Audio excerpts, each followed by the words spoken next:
Now this here is Bucky.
Good morning, everyone. Now you've seen a little introduction to the rabbits.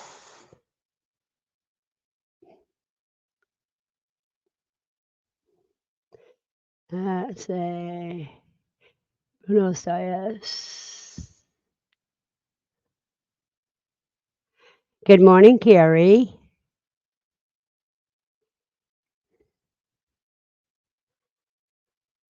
And morning, Buster. Well,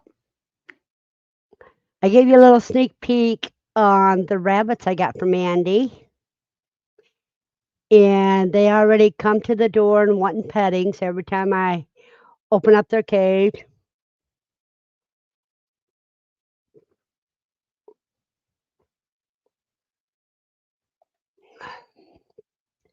and they think life is grand.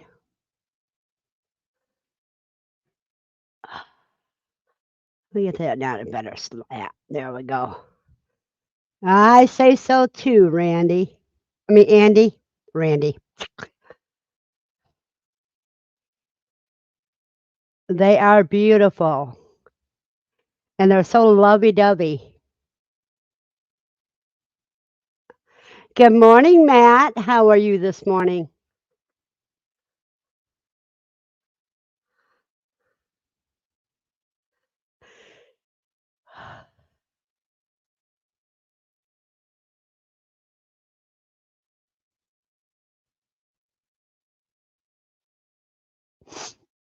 Now, a little bit of the topic we're going to have is to about all the food additives in our food. Oh, I'm sorry to hear that, Matt. I hope everybody's healthy.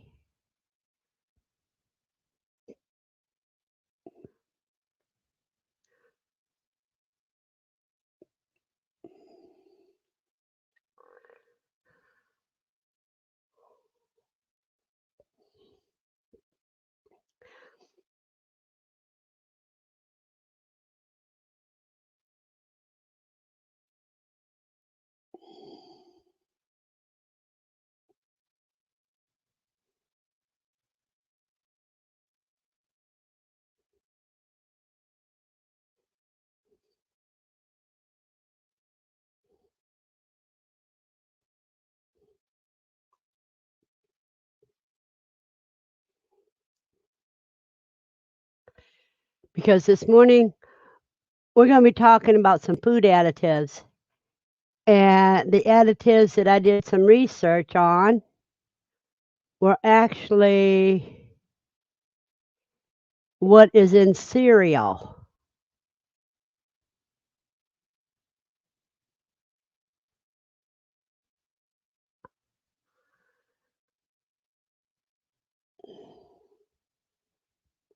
But we'll talk about that a little bit later. Right now, I'm even trying to wake up. I got all my work done this morning. Got up late this morning, but I got all my work done before time. But a lot of us homestead because we are concerned about what's in the food. And I didn't even look up the ones that really got me upset. I'll probably look that up with you.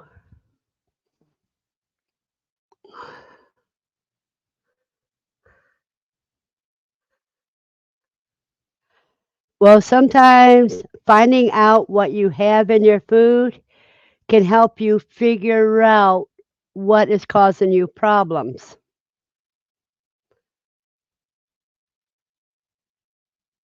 Because my eyes was opened up when I was doing some research.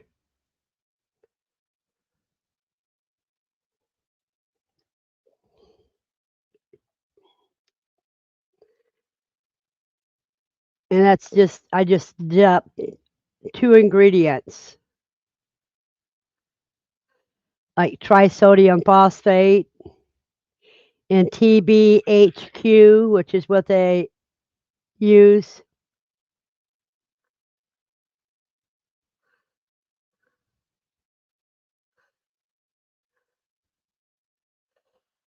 Oh, I didn't even go into that one.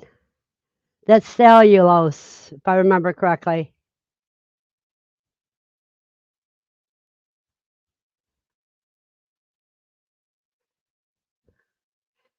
You're correct, Bob. I knew they had nostrils, but smell isn't their greatest talent.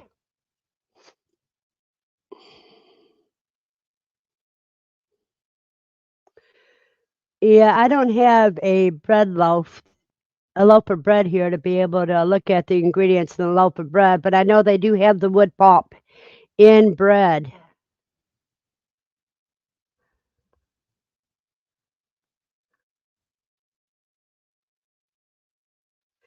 And what I was always told is cellulose is really just sawdust.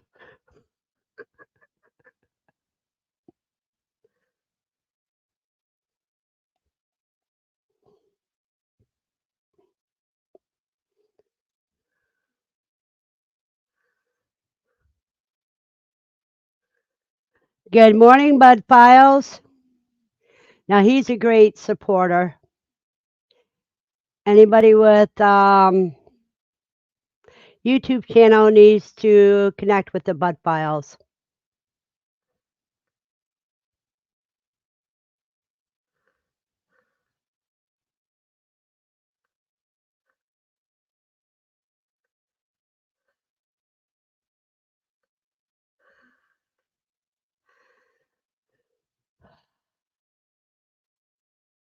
So Silver Creek should be here soon because I see he just posted.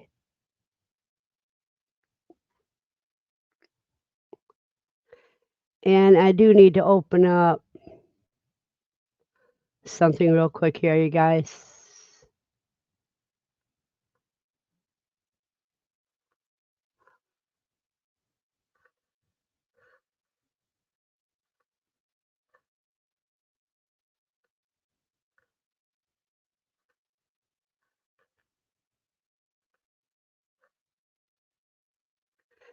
Good morning, Christy. Oh, it's Aaron. It's under Christina's name. Okay.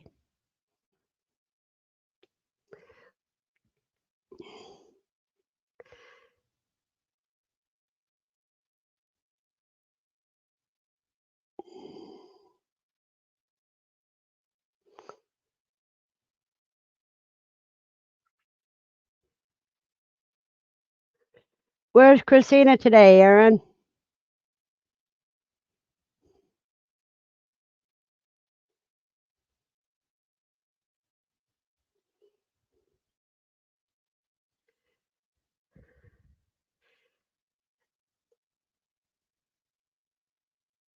Let me find something here.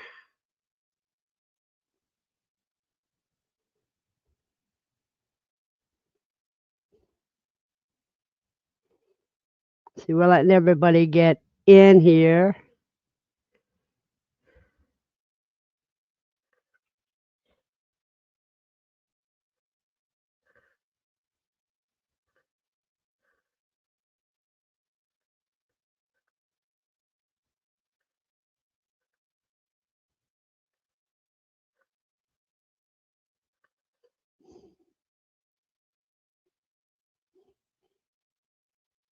Just got home from work and now working in a new greenhouse. Christina is feeding the animals. That's what I had to do. You did very good with your video yesterday.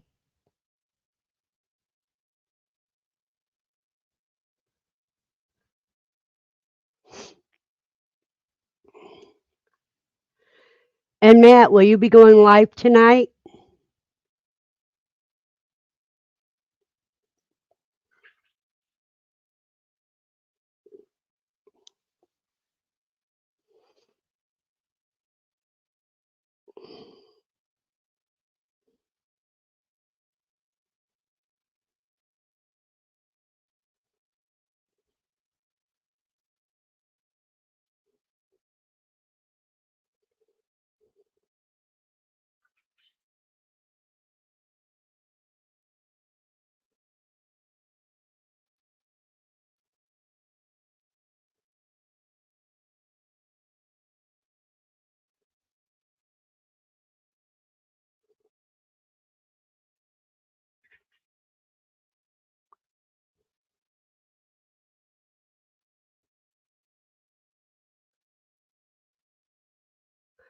I know it's so much easier when you're doing the videoing and somebody else is in front of it. Good morning, Dawn.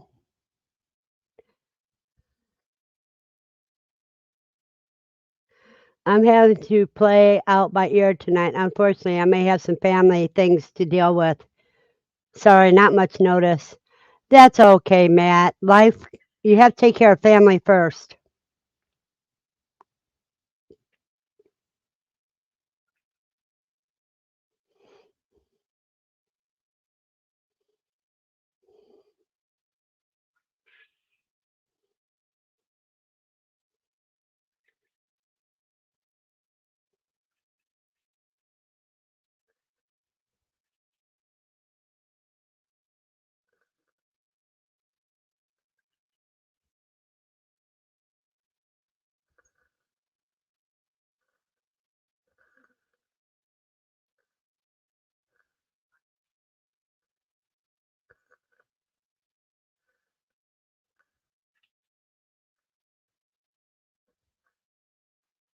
So happy to be here this beautiful morning, though.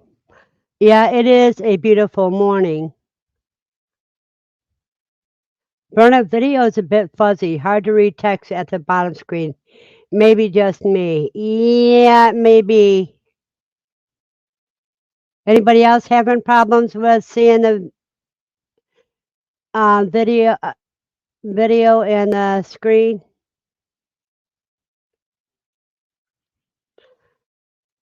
I'll wipe off my camera and see if that helps.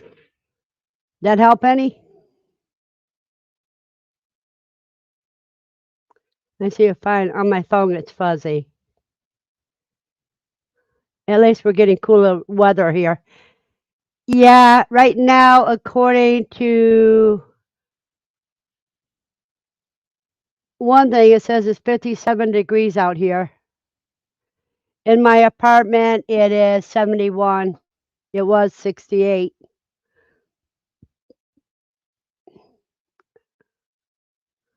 It's fuzzy on the phone, but seems good on the TV. Good morning, Joy.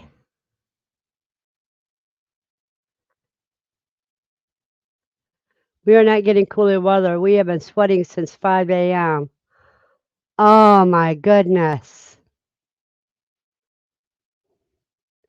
Yeah, but you don't get much of a winter there either, do you?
Good morning, David.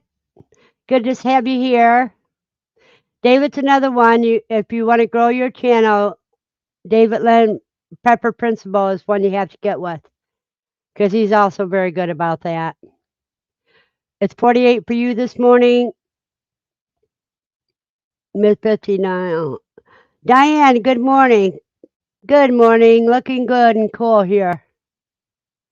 Joyce says we were in 90s this week. Ooh, that's a little warm. It's 90 here right now. The humidity is so high you can see it. Wow. Thank you very much, David. Now I found what I was looking for.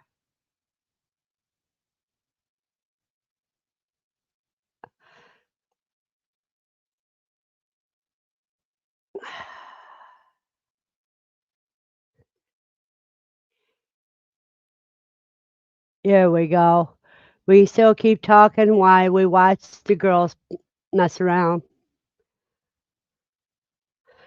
Bob says yes, 44 in the frenzy. Day 16 yesterday and 9 popped out. Haven't checked yet today. Good luck. You probably have closer to 30 now, Bob.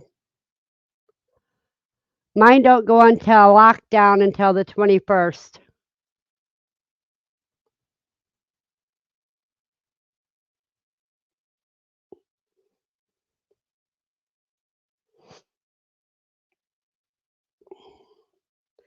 But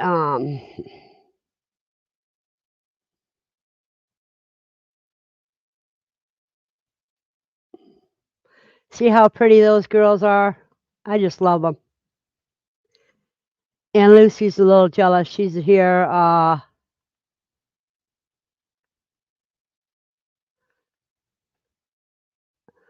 She's just wanting petting. Yep. Buster says, happy hatching, Bob. And see, there's my jealous lady, which she knows we're talking about the rabbits. It says, thanks, Buster. And Annie says, congratulations, Bob.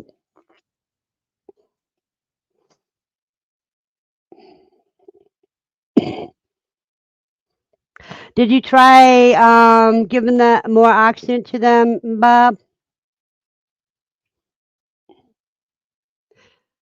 Andy does lockdown on the 18th. Yeah, I just didn't. I just held my Quail eggs longer. Got my Jumbo Wilds.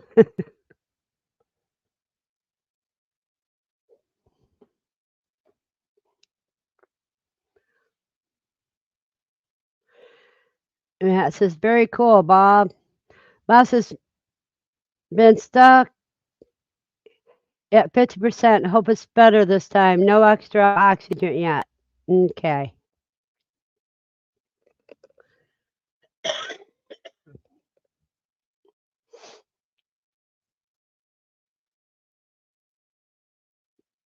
But he covered the incubator with a wool blanket. That's good. And there's my moderator and cousin, Steve. Says, is Andy doing 20,000 eggs in their new incubator? You mean incubators. Good morning, everyone. You only got 150 eggs in? Cuz Matt, well, you named me twice there, cuz. And there's Shannon Tirement. Thank you for coming, dear. And Jennifer said, does anyone know how to prepare a whole quail for sale? It depends on what the customer wants. Do they want a whole quail live? Do they want you to process it? Do they just want it dead and whole for their animals? There's a lot of different things.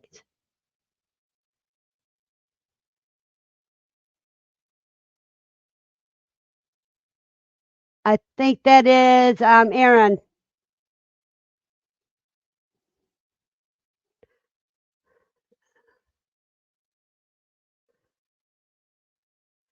Now that's Aaron.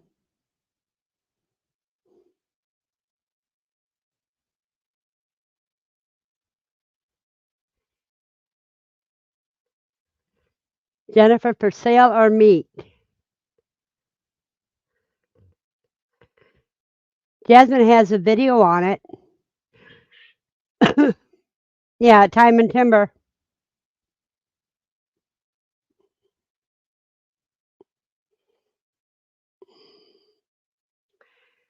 Here we go. Let me see if I can find it. No, I don't have hers on this list.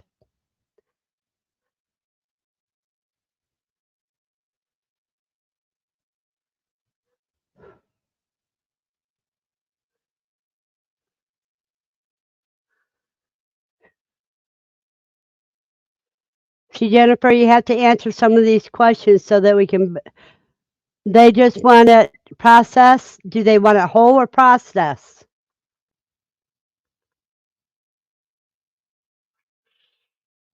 If they want just the meat, then you do it just like you would for yourself. Did you ask them if they want skin on or skin off?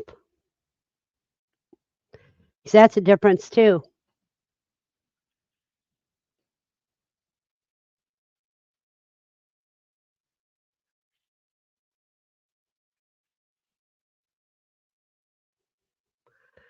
Yeah, I need to put her in my Nightbot too.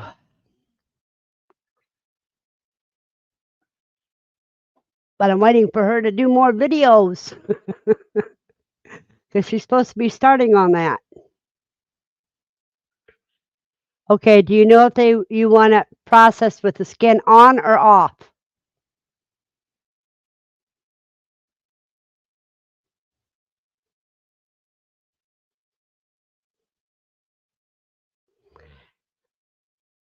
Are you gonna pluck them, Steve?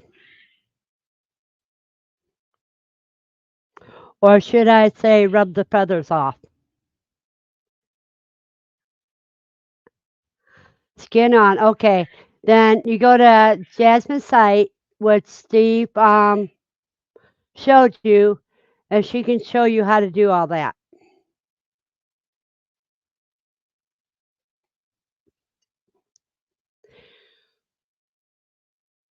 See, I have somebody that takes it whatever way I want to give it to them.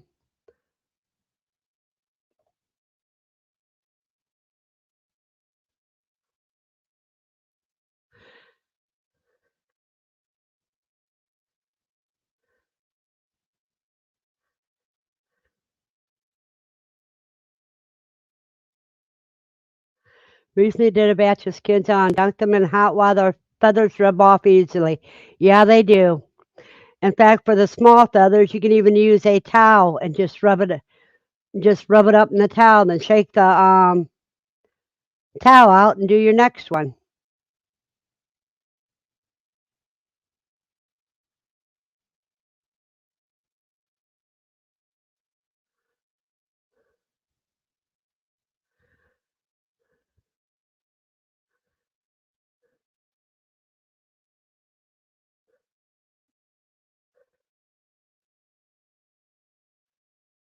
Oh, you did a different one than I did.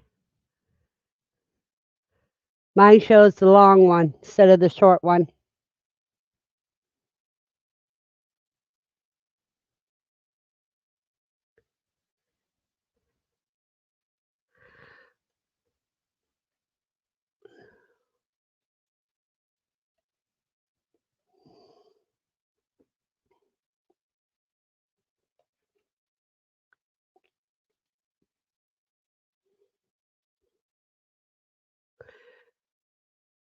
Well, see, my Nightbot does the advertisements, so that frees you up to do the things that I don't have, cause like Jasmine's link, because I'd have to get out a whole new um note to get that.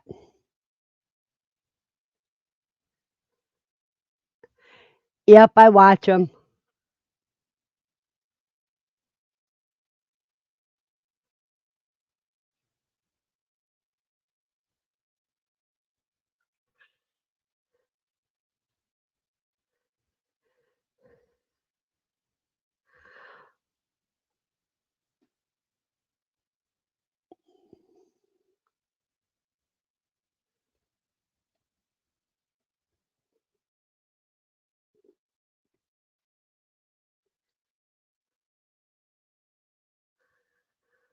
Okay. All right, that one's all done, so we'll take it off.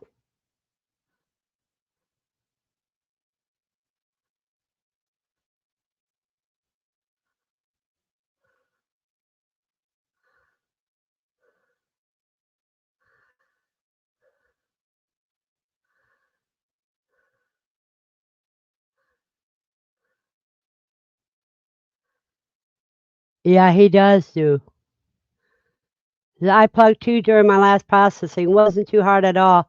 I did it manually, just grab and pull. I was surprised at how easy it was. Yeah, I found when I dipped mine in hot water, it did not need as hot a water as they use for chickens.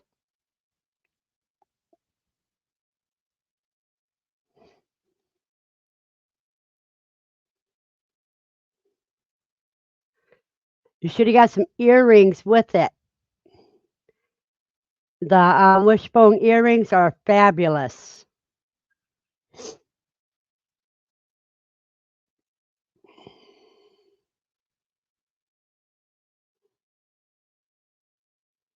But I think he's getting bored with the jewelry now, so we got to figure out, got to see what he's going to do with those cooey legs that I gave him.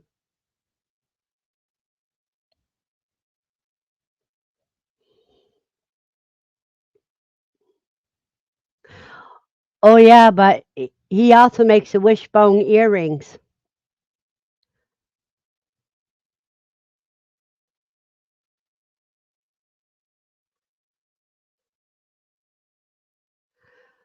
Okay, one of the main ingredients in your cereal is, let me show you guys.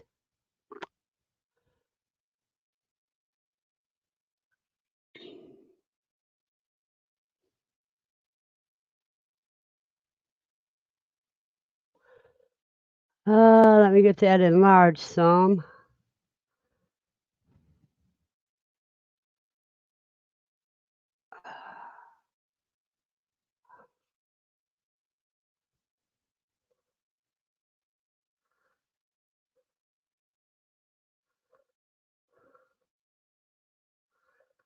Yeah, I can just, okay, there we go. See, try sodium phosphate. That's one of the ingredients they have in cereal. Says trisodium phosphate in food is deemed problematic by many health experts because of the potential health risk. It it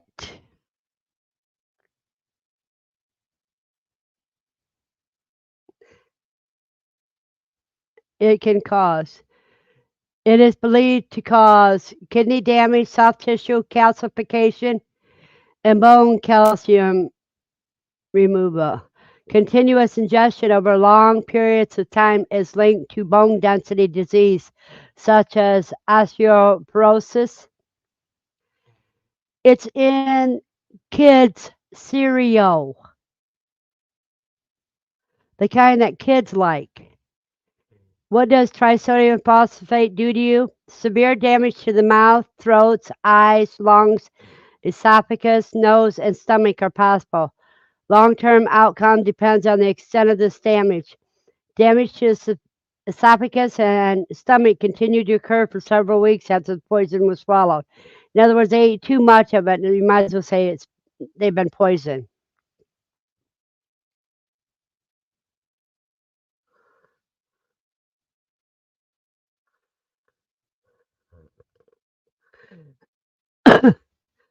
I use it before planting some.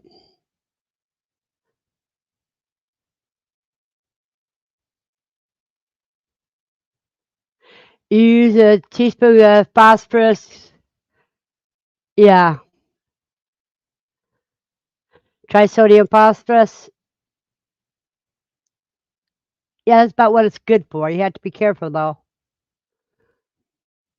Another thing that is in children's cereal is TBHQ as well as BHT.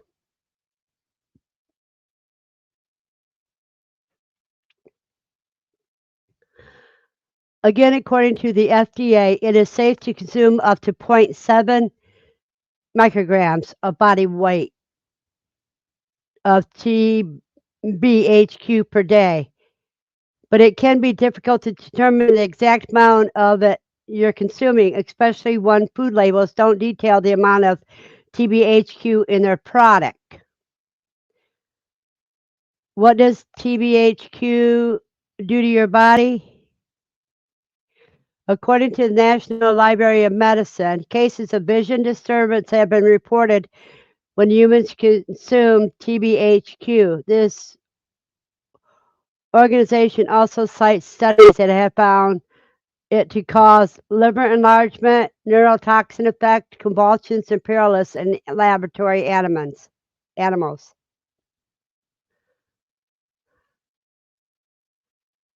In other words, is sodium nitrate safe?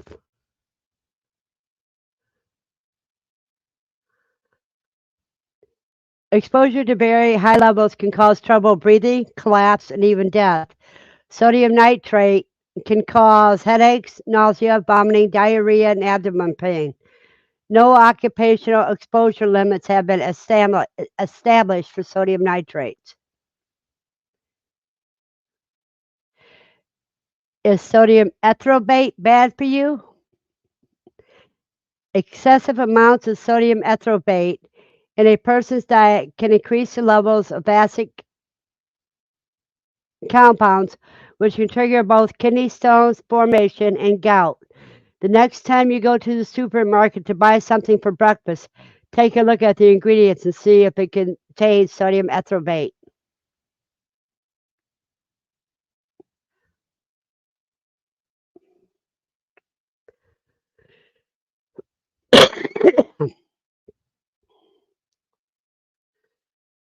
Kids, wait a minute. Oh, there we go. And we wonder why they add all the chemicals and other junk to processed foods. Yep, it's to kill us all off.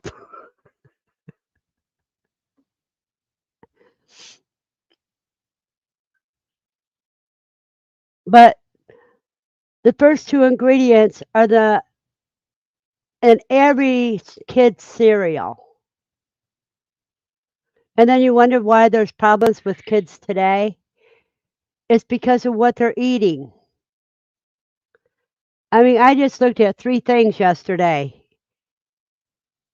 Hello, Jan. Good to see you. I just looked at three things, and the saying is if you can't spell it yourself or have problems saying it, look it up.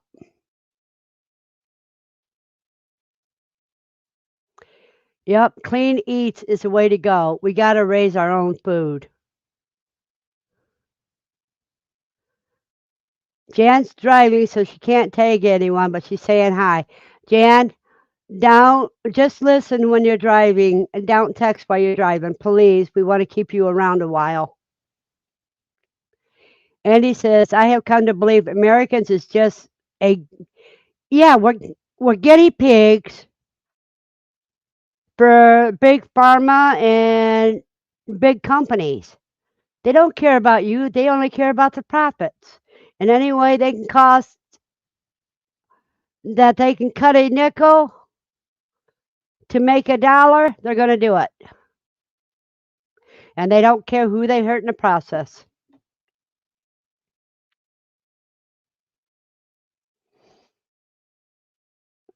Well, with that said, I am going to go and get some coffee before I get off on a bad tangent and get banned from YouTube.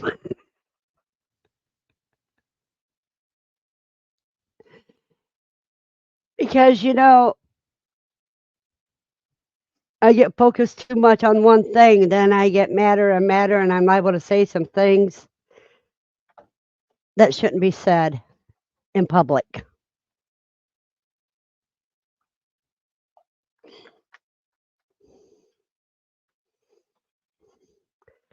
Because when my passions are hit, I go crazy.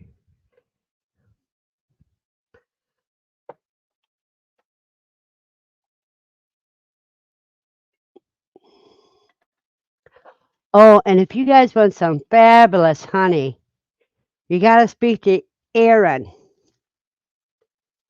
because that Gedros Family Farm honey is excellent.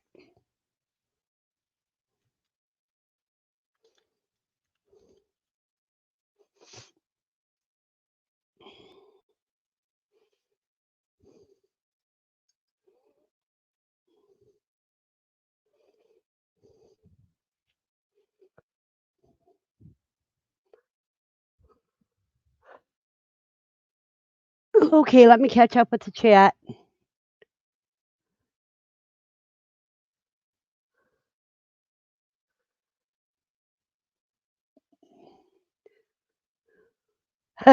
Freedom is an illusion, but that's another story.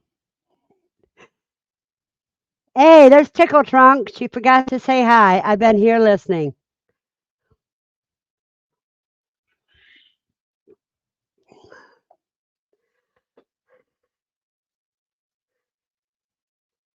Yeah, Kelly.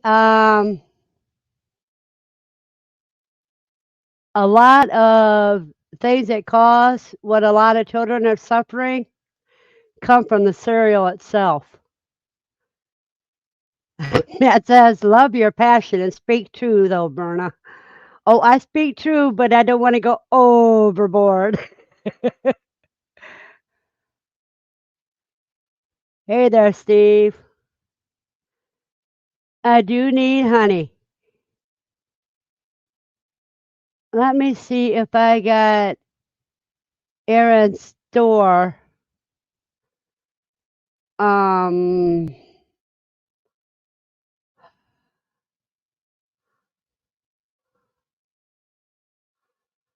Let me get back what I want to.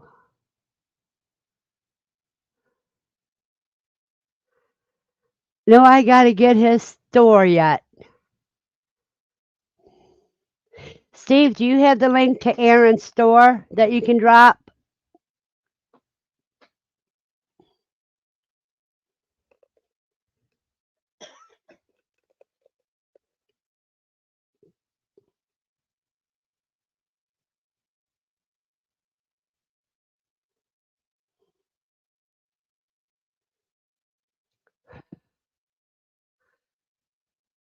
Matt, you're driving or you're just on the phone, using the phone.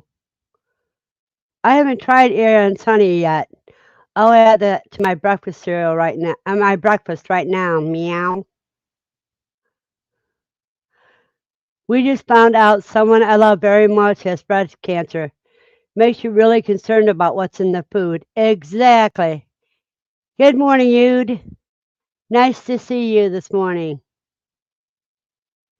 Matt says, I'll be headed over there at sundown to put an order in.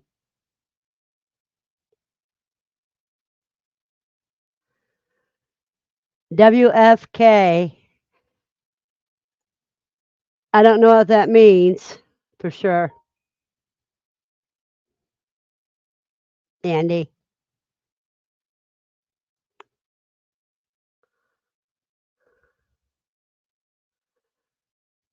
Okay, let me get that real quick.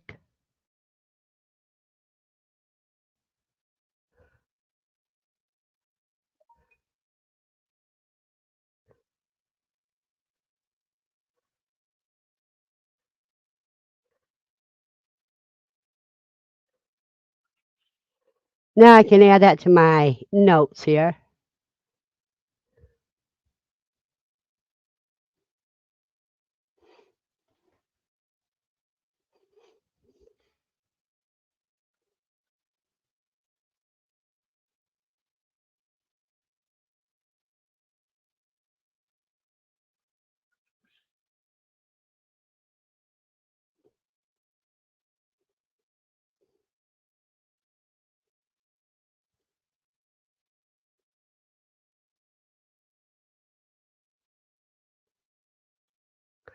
There we go. Now I got it.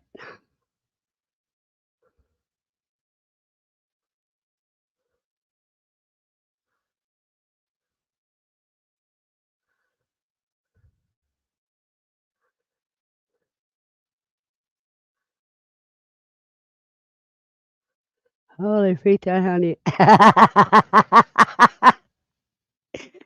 It may be a little thin right now, but if you could set it back in your cupboard for a while, it'll slowly thicken up.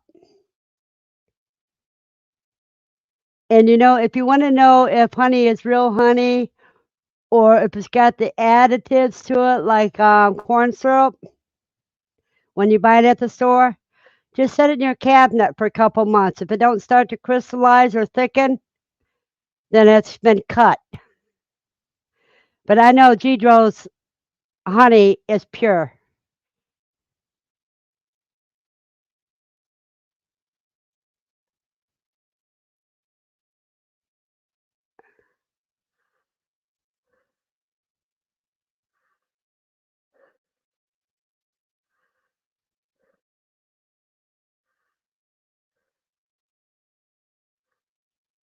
Okay, cuz. Wait a minute. Oh,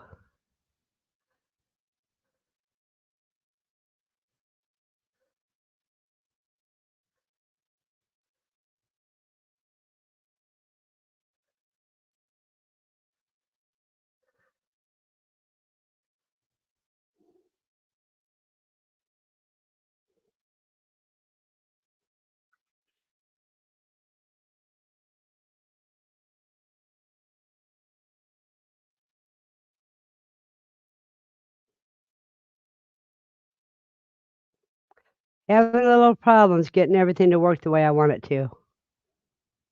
But that's normal. There we go. Now I'll save that.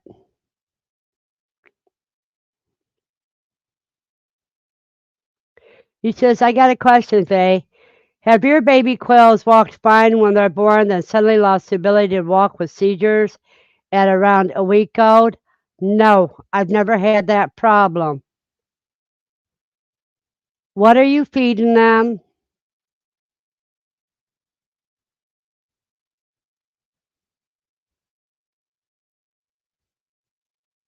Is the first thing I have to ask you. Because it isn't genetic if it happens at a week old. And so it has to be do with the feed or other things.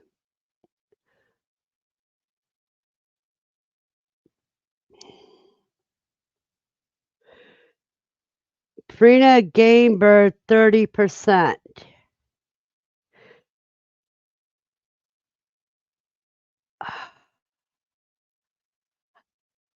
I'm thinking maybe fungus. How old is the game bird feed and where did you get it?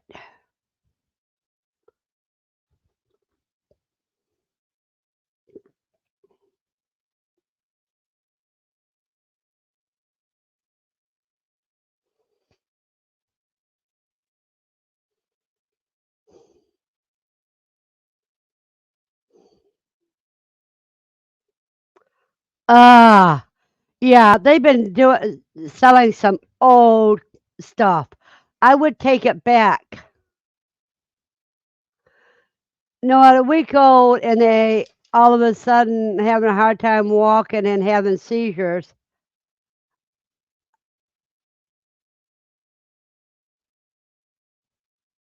A lot of people have been reporting a mold in the bottom of their bags of food from Tractor Supply. I've been getting all mine from Chewy because if I have a problem with it, I let them know right away and they take care of it.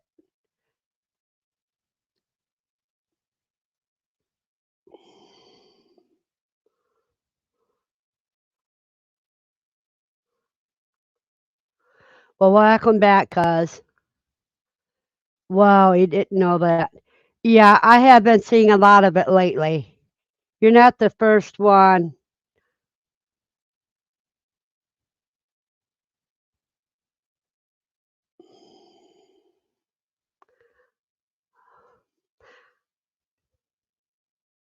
Go lay down, Lucy. I know, you're a sweet girl. It's not time for you to go out yet.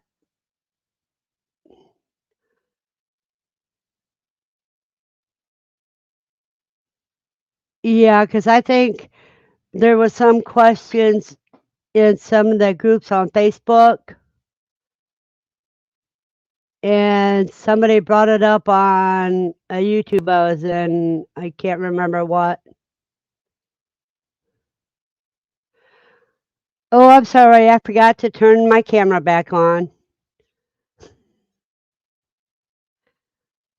I went to get coffee and forgot to turn it back on. Welcome back, Dawn. See, I got my second cup of coffee right now.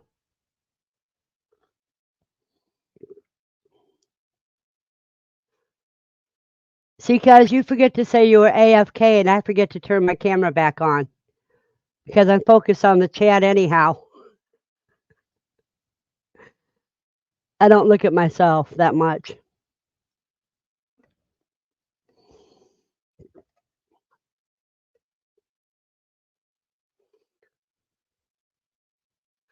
That's what I get for the adults. And they do have a Game Bird starter, but it's not Purina.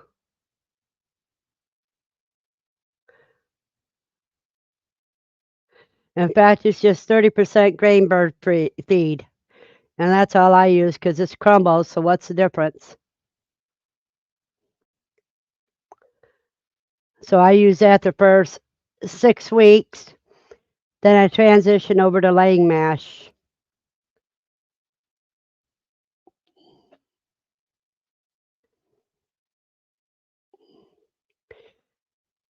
Yeah, Tractor Supply. That's one reason why I quit using it.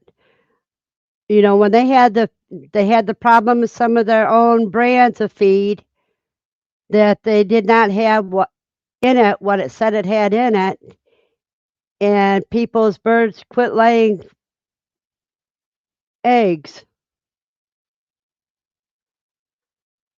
So when I went to Chewy and found out that I can get it shipped to my upstairs door with no problem, they even offered to bring it into my room this week. I mean, last week when they came to put it wherever I want. I said, no, just put it at the door. I can handle it from there because I don't like people coming into my animal room. Good morning, JJ. All right, get up here, brat. Come on. Well, you look so sad and pitiful. I know what's making her sad. Be right back. I got to get some eggs to feed to Lucy. That'll make her happier than hell.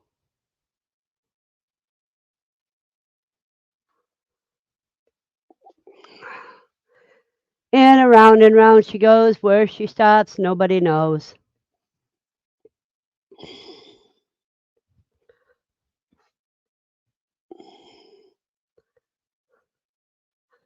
Okay.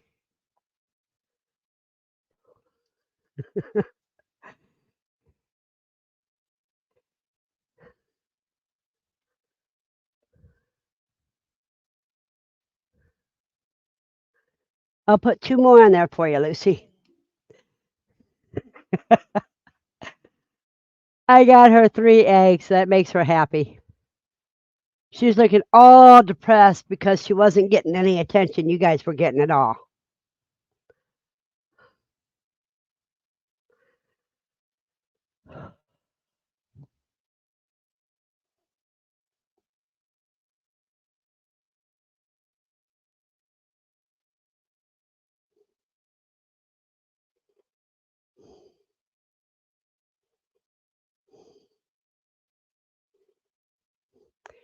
Yes, my Sophie finally found the bottom row out is the best place to snatch eggs. Lucy does it from the second layer. So she's not allowed in the quail room without me, the animal room without me.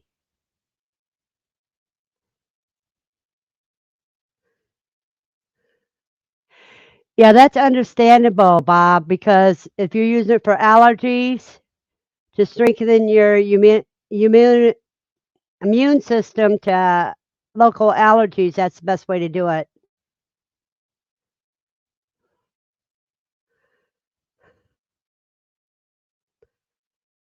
And I've got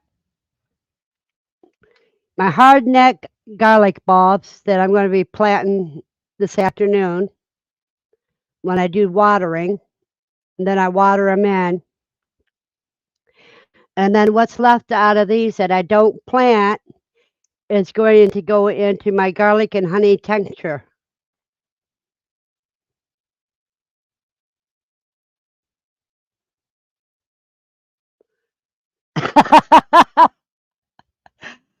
Oh, so she learned from Lucy, huh?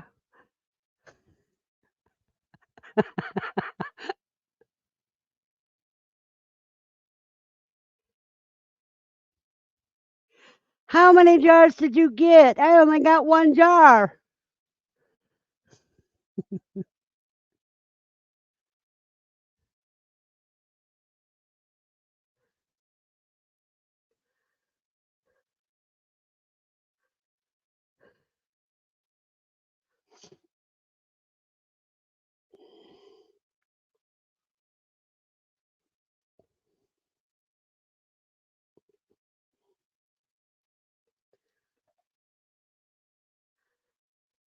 Now, Bob, that's the smart way to do it.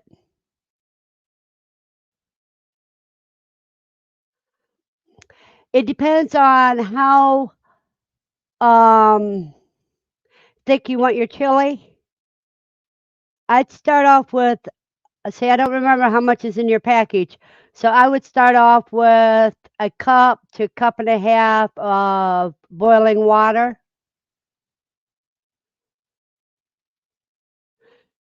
I would say start off with a cup of boiling water. You can always add more water to it, but you can't take it away.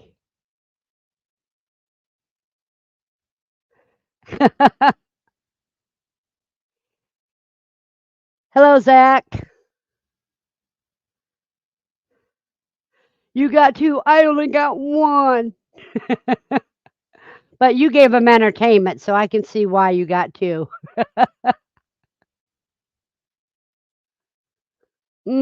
Don, guess that depends on how soupy you want your chili.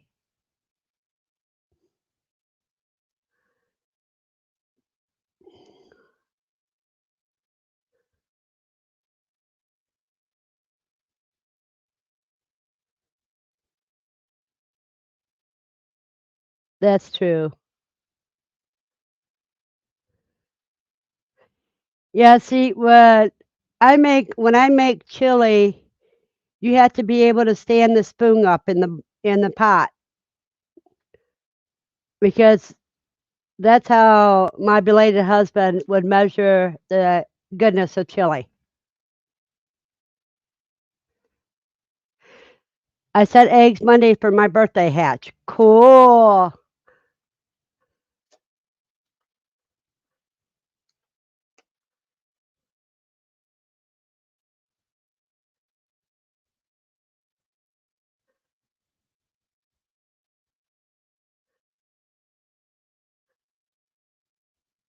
You gotta run, Verna, and y'all have a great day today. Matt, you have a blessed day, dear. And I hope everything turns out okay.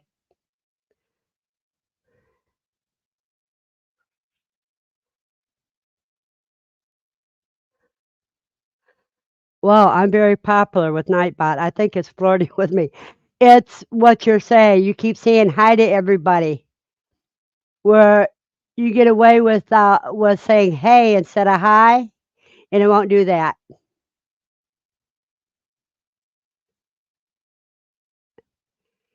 Hopefully, so yes, in 11 and a half hours is the goal. Blessings, Matt.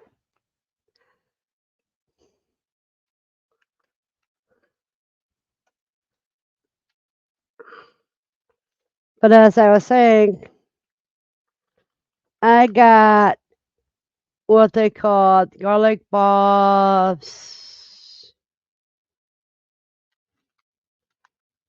Siberian garlic bulbs from Country Creek Acres. And I got 3 of these. And what I don't plant today is going to go into my garlic honey mixture.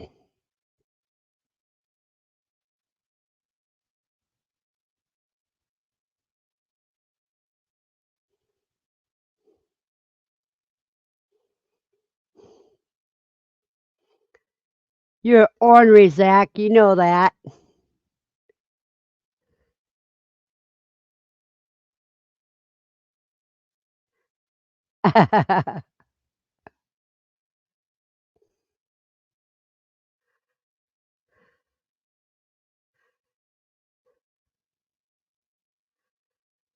CJJ, Zach wants Nightbot to flirt with him.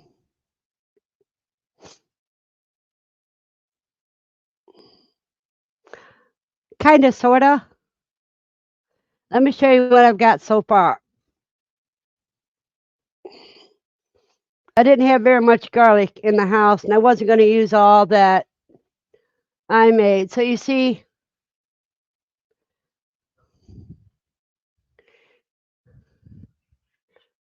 but the honey I used is buckwheat honey because I got a big pail of that.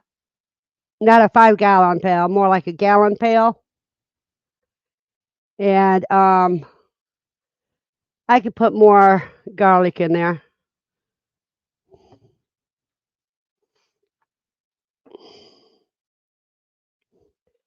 Nightbot's not a person, Zach. It's a robot.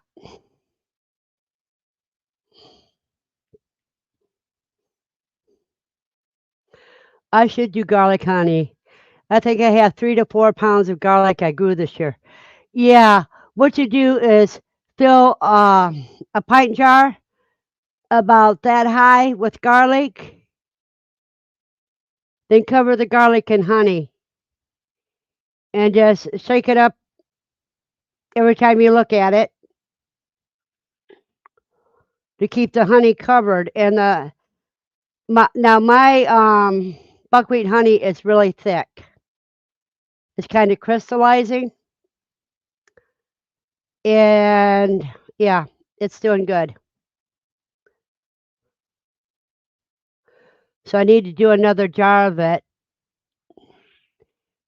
and use the combination of Aaron's and buckwheat.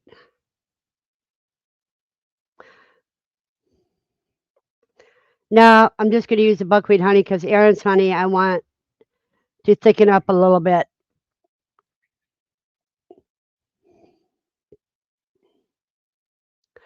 I did it a long time ago. I could even eat the garlic without it making my lips burn. You will smell like garlic. Not really. I use garlic when I cook all the time anyhow. I mean, I love garlic mashed potatoes. I got Drunken Chef's salt, pepper, and garlic rubs.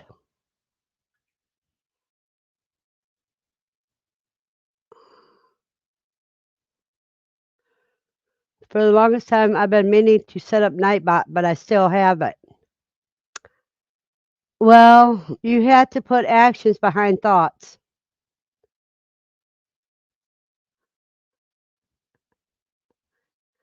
I love the smell of garlic. I don't care if my hands smell like it. I just wish I could eat it without getting burned lips, and then my nose turns cold. Well, also, if you eat too much of it, you need to eat something when you eat garlic because it can aggravate your stomach if you just eat the garlic plain. Yeah, garlic butter cooked with green beans last night. I love how you put that.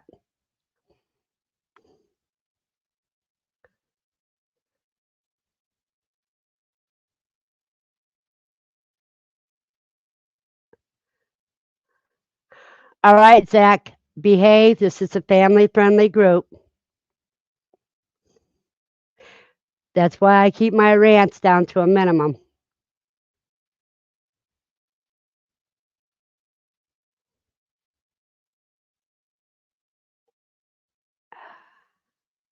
Are you allergic to onions? Because garlic and onions are related. Yeah, we're too poor, aren't we, JJ? You want my garlic? Lucy wanted to smell my garlic. She thought it was an egg.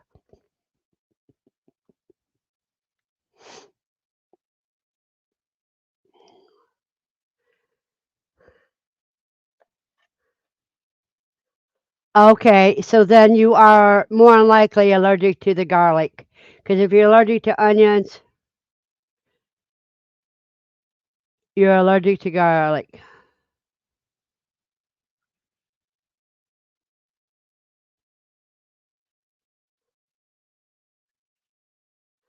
That's how allergies do. Good morning, Linda.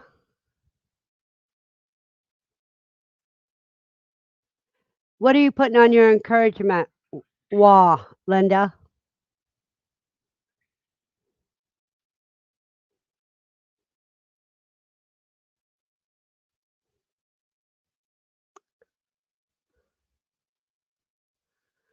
Yeah, poor and blessed is better than rich and clueless.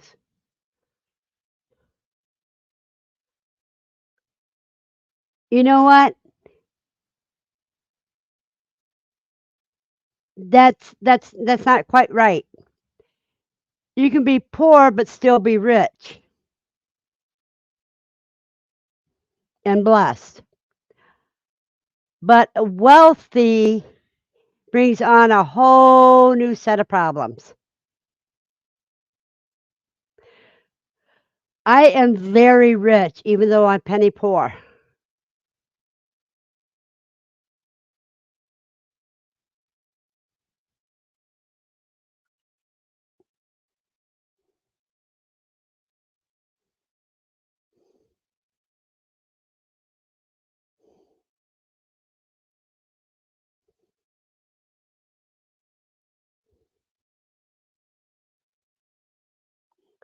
I am richer than most millionaires. I have two friends. I have a roof over my head. I have clothes on my back. I have food in my belly. And I have knowledge on doing things for when those fail.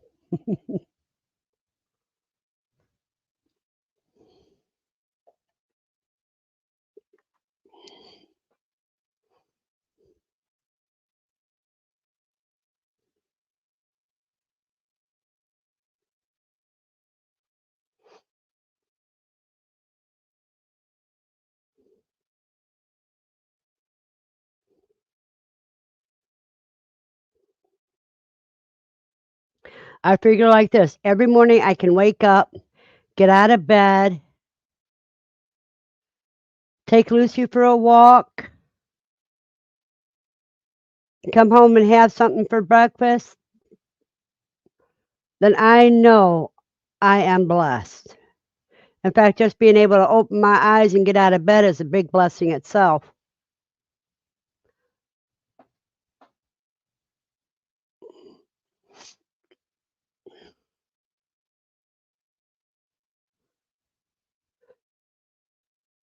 See, my thing about life is there's no such thing as can't. Usually, can't is you don't want to take the effort. Or because even if you're physically disabled, you can find ways to do what you want to do.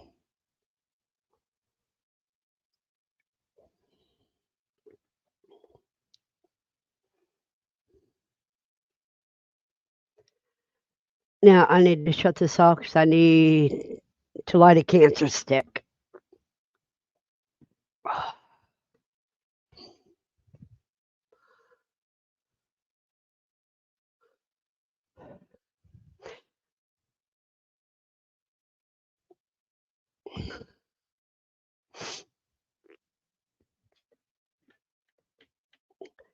See, people need to learn to think outside the box,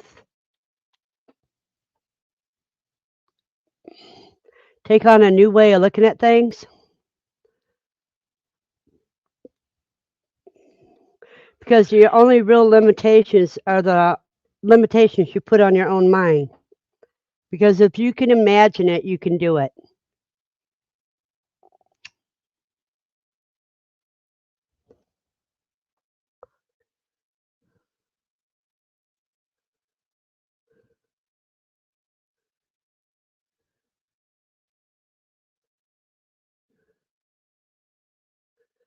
I used to have on my wall a sign that says, "Will it be easy? No.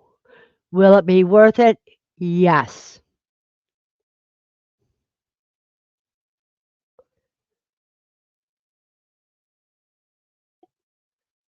Because just because it ain't easy doesn't mean it's not worth it.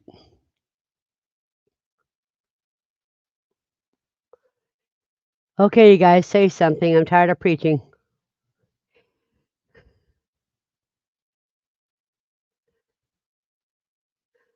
Or did I run everybody off? No, there's 11 watching, so somebody should say something. I hope you guys press the like button. And if you're not subscribed, I hope you subscribe to the channel. And if you have questions and you're afraid to ask in the room, you can always ask in the comments afterwards, or you can email me. My email address is on my About page.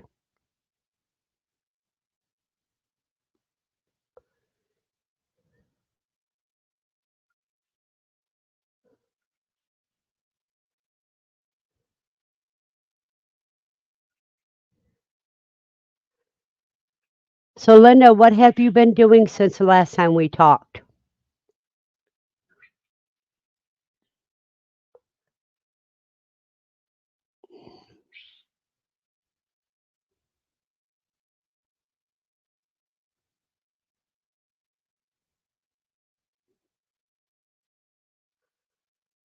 Oh, I think my night bot. Oh, there we go. Do you know you can freeze dry those, Zach? JJ says old timers way older than me swear by eating cooked onions daily and not getting sick. I don't like cooked onions. I like raw onions. She said it all depends. Let me find, on what enriches you. If you are rich or poor. JJ says joy of the Lord is the richest one can be.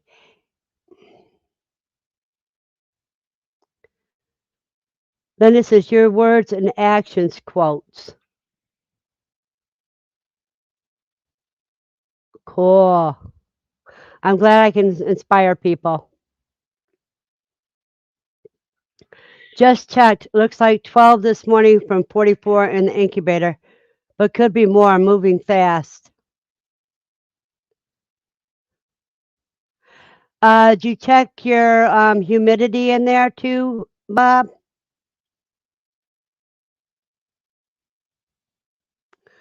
Morning of day 17. Yeah, you always get a few early birds. JJ says, so Dawn, caramelized onions fall under cooked onions, so you are good. Now Steve's AFK. Yes, Zach, we incubate eggs to raise birds to eat. Can't, we don't have problems. We only have challenges and opportunities to excel. Exactly, Bob. You don't think I can't, you think how can I? Jay says, when I had to use 2 canes to walk, I set my on my behind in the dirt and started my little lavender farm 1 foot at a time. By the time I was done, I could walk without canes. That is wonderful, JJ. Buster says, I'm going to make some more goat milk soap today. Oh, interesting.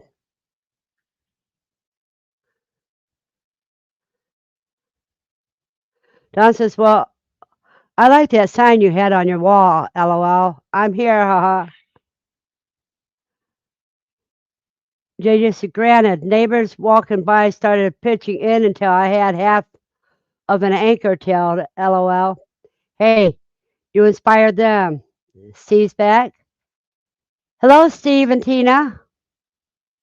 Welcome to the group, to the chat.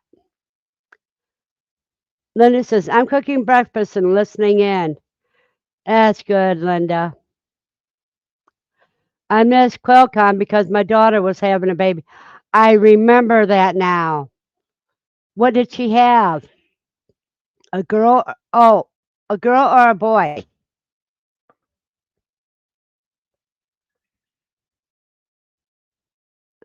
Humidity is 70%. That's good, Bob.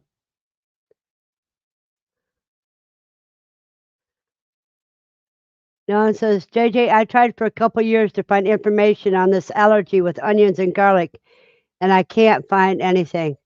Well, Dawn, I'm the type of person that the things that I'm allergic to, they don't have an allergy test for. Like erythromycin, there's no allergy test for that. Monosodium glutamate, they don't have allergy tests for that. And steroids, they don't have an allergy test for that. Those are three things that I'm allergic to. Oh, we got 20 people. I mean, 20 likes. Cool. But you're going to have to wait a minute. You have a blessed day, Jan. And I'll catch you later. Y'all have a blessed day. Take care of chores. You have a blessed day, Bob. And thank you for coming. That dance is going to have to wait because until I get done with this cancer stick.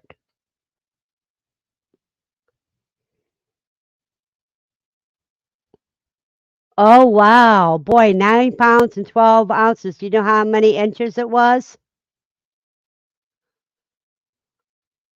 JJ says, I never looked it up, Dawn, but I'll see what I can find out.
That is wonderful, Linda. I'm sorry, but that's about the only thing I'd miss QuilCon for, too, is if I had a grandchild being born.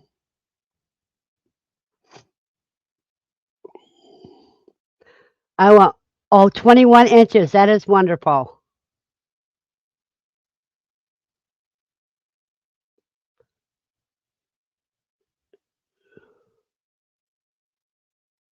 That is really wonderful. It's one big baby.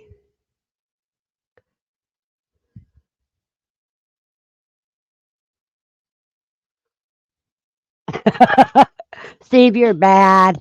You are really bad.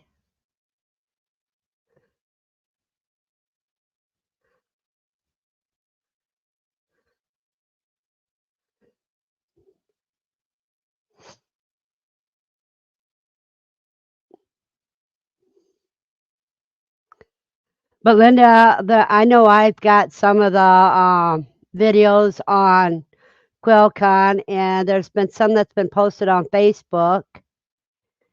And Grafted Branch Homestead has a few.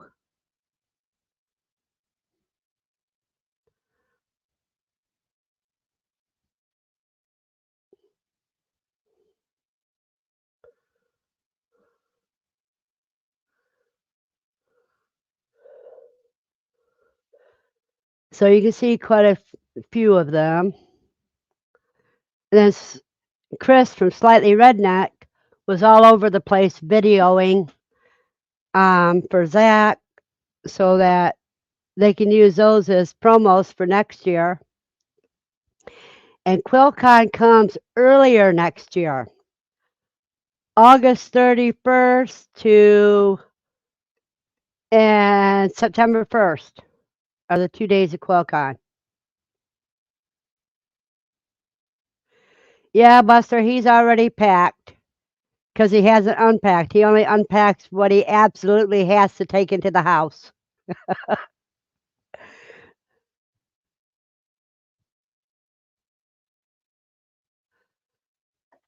All righty there. Says my father-in-law drove his wife to the hospital to have her third kid and said, "Call me when you're done." That's how I'm doing them all next time.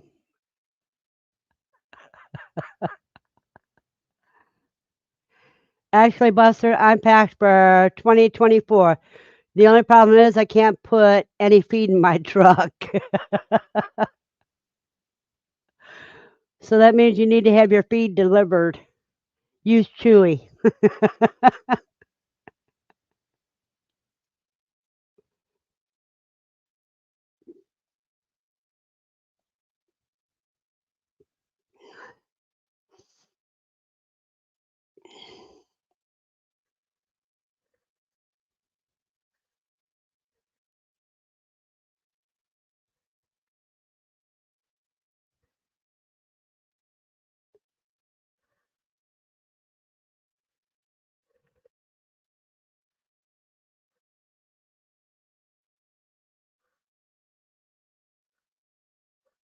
Welcome back, Andy.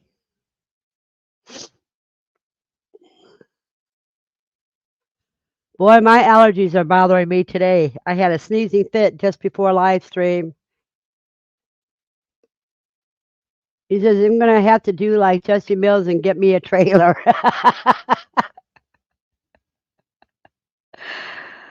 Oh, or make one. You can make a trailer too, cuz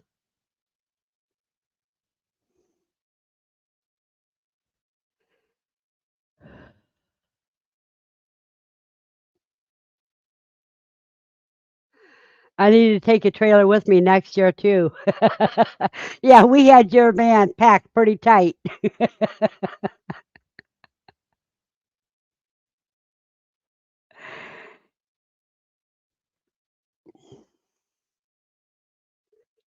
And I think I'm going to make me a cage, a carrying cage. I've got the wires to do it. So maybe I can bring some rabbits next year.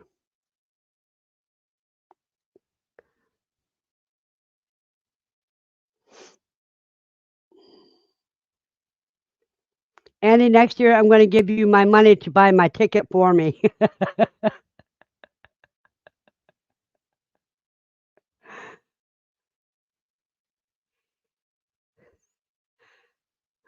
Okay, wait a minute. Verna, rub some of the bee venom cream on and around your nose. Well, now that I'm done with the cigarette, you'll be able to see me do just that. See, I got my bee venom cream.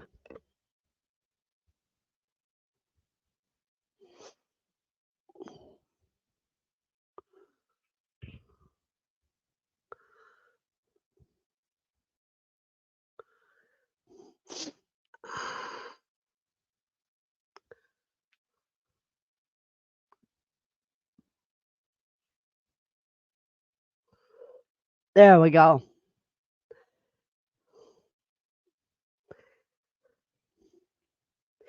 How's that breeder cage working out for you, Andy?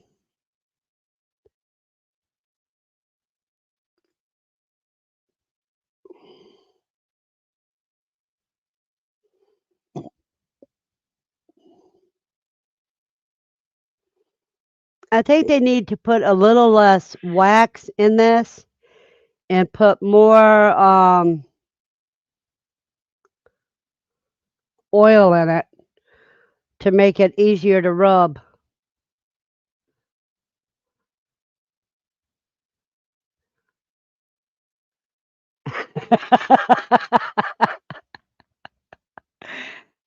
She was saying, "Good to see you." Along the side, up towards your eyes. I bet her cage and her GQF is empty. No, she's got eggs in her QGF. I've been using that bee venom where I cut some nerves. It helps take the pain away. That's cool. Take my glasses off and rub it all over. Maybe I should rub some on the bottom of my eyes, but I got those allergy bags.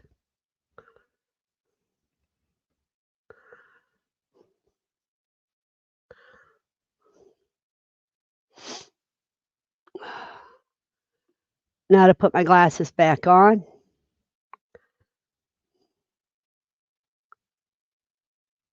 Oh, you took it apart?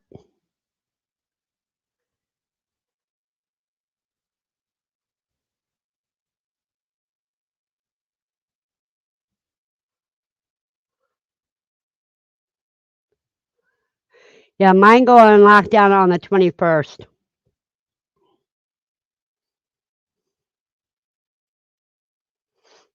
And yours go on lockdown on the okay. By the time mine go into lockdown, you should be finishing up your hatch.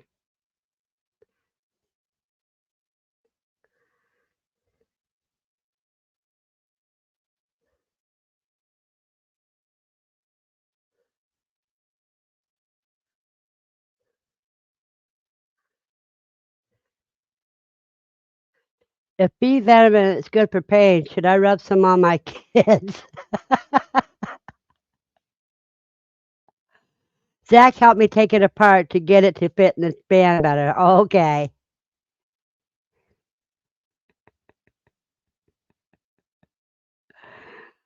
Oh, you guys are just as crazy as I am. That's why I love you so much.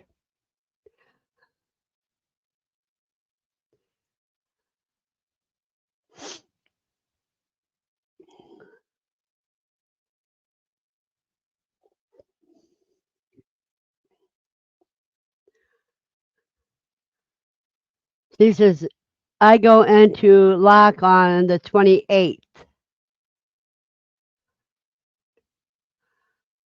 A week later. So that must not be my Shire eggs. That must be your own eggs.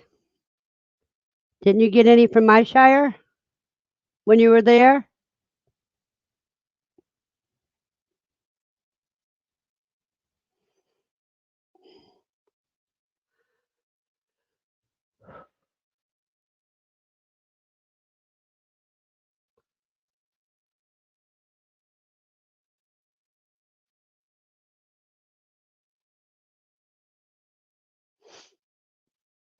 I got a feeling I'm going to end up putting mine in lockdown a day early just because it's a feeling.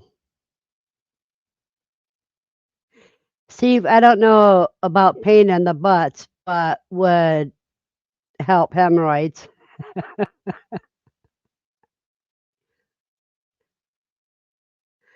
It must be, JJ. I'm 65 years old.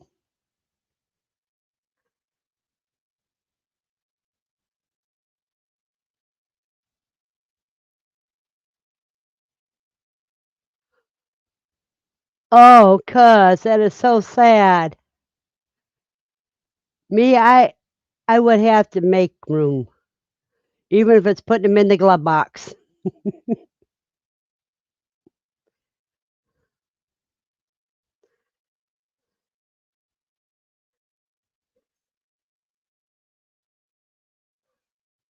I had beautiful, wonderful kids, and one day teenagers appear. 10-4 on that. They says, I also have 60 eggs that will go on lockdown on the 28th. Cool. I can't do that higher production so fast. I got some cages I have to turn back into quail cages. She says he wanted to get live birds. He's going to work it out with Zach for next year if I don't get eggs before.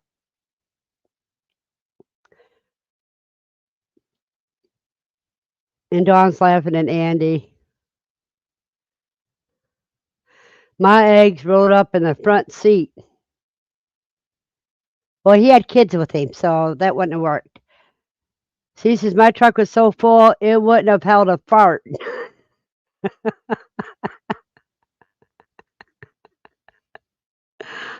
Oh, you're killing me.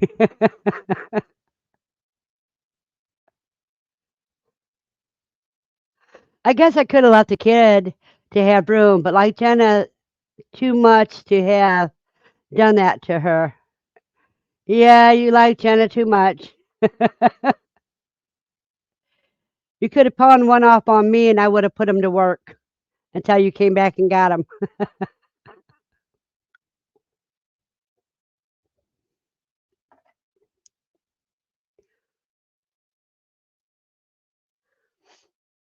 I'm mean like that, you know.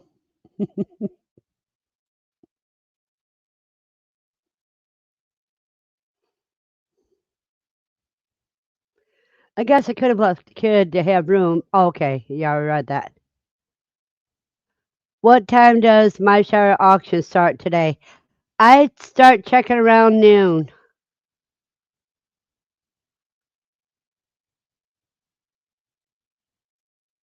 Oh, 11 a.m. Okay. That means they've already started then. I have to stay away from the auction until I get my cage put back together right.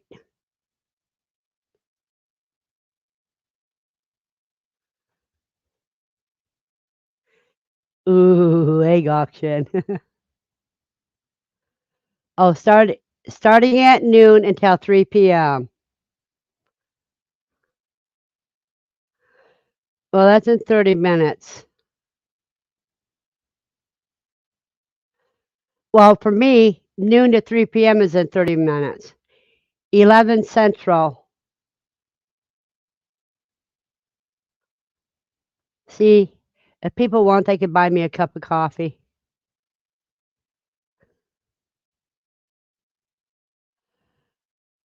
Where's the egg auction? Anyone have the link? You got the link, cuz? Share it to them.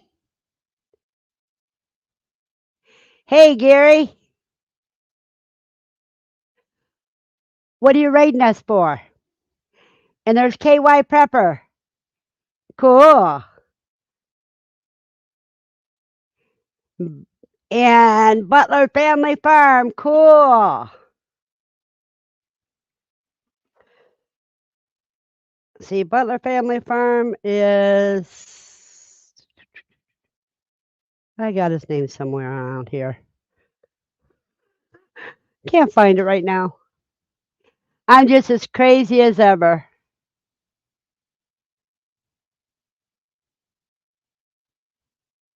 Okay, there's the link to get in on the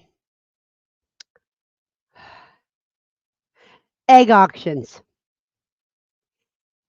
Hey, Elliot.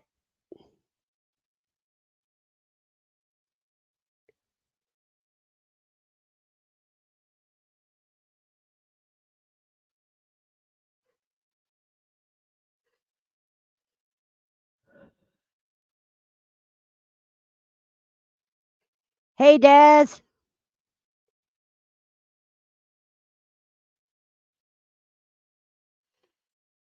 Wait a minute. Yeah, I noticed that. Got a police raid going in on me. And that's cool. I appreciate that.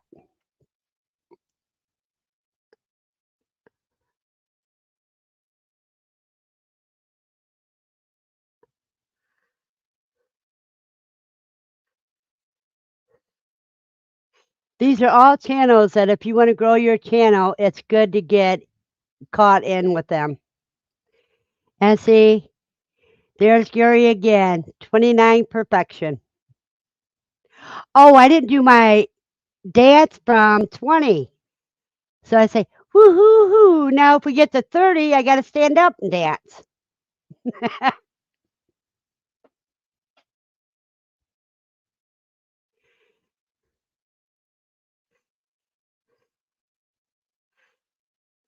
And KY says, I don't know why I'm going slow. You've been swatted.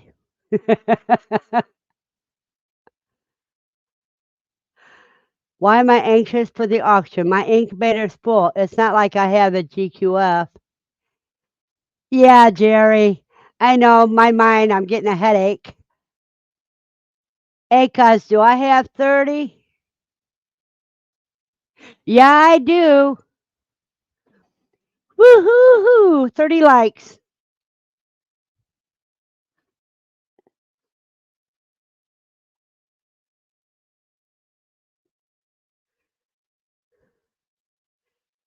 See, I did it. I don't know if you guys caught it or not.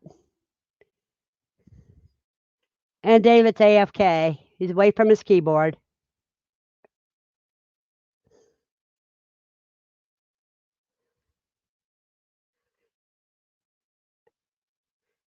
And it's all from the YouTube police raid.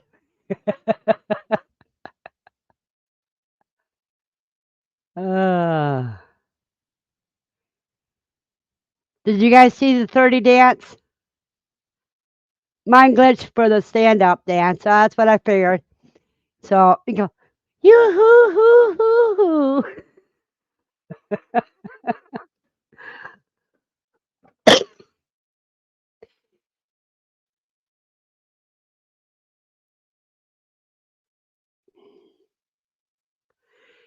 And good morning, witch doctor. Hey Mel, how you doing? Does anyone know what Zach's the new mix is? He told me, but I forgot. Andy, I don't have the slightest idea.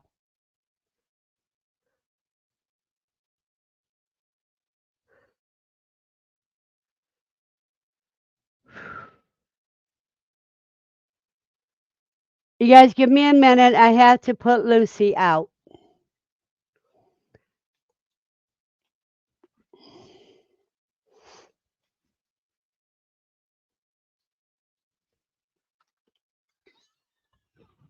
Okay, Lucy, go ahead.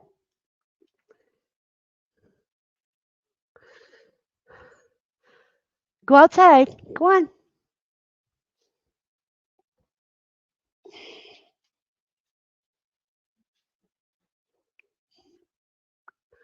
See, she makes me walk down 2 stairs before she'll go out the door. She's such a PETA.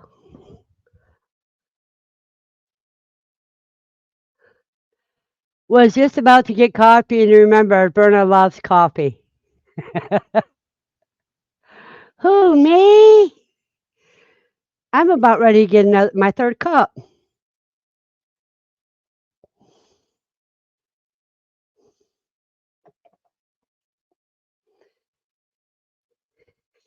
Andy, it looks like you're going to have to order more trays.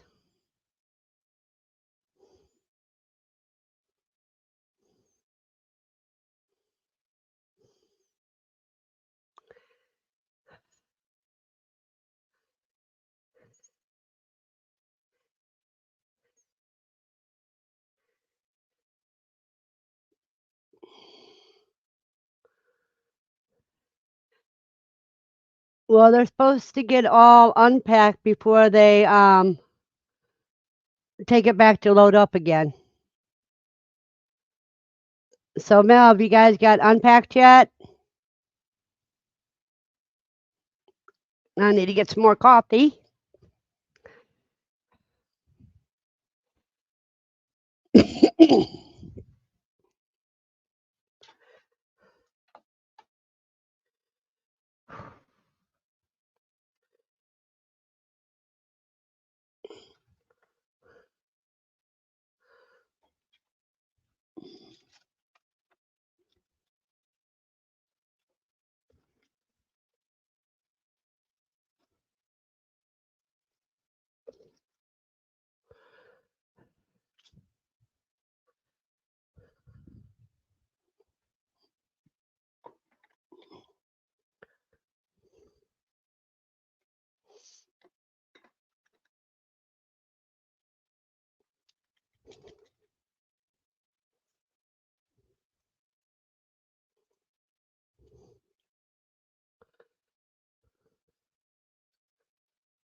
Oh, okay, let me see.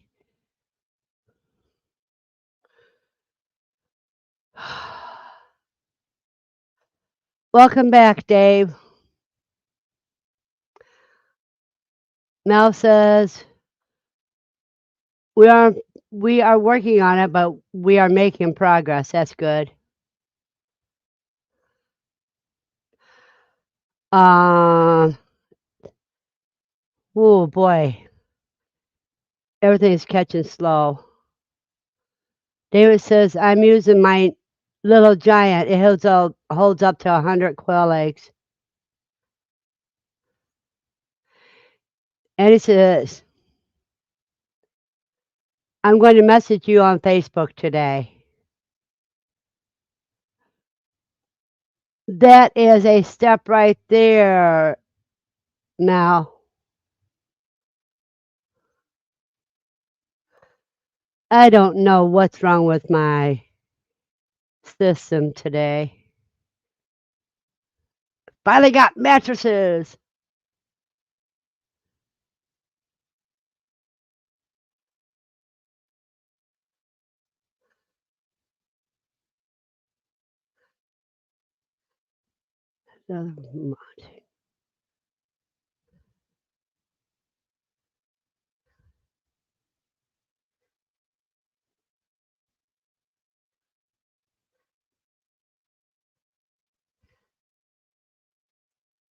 Okay, JJ.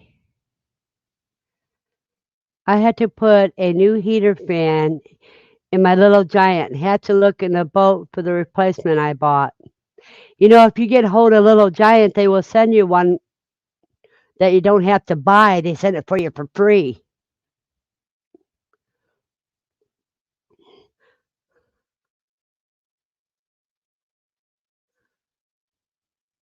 At least that's what Chris at Slightly Redneck says. Little Giant will send you a replacement. Yeah.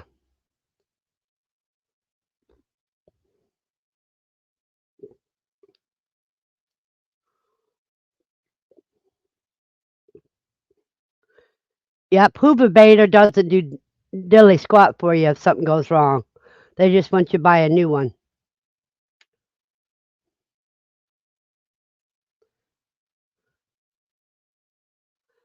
They sent us new heater and thermostats. That is wonderful.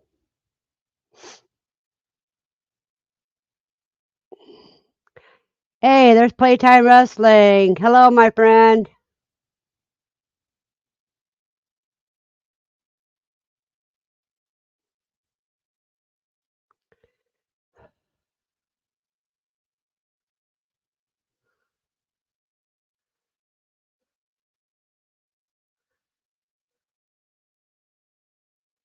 And hello to you, dear.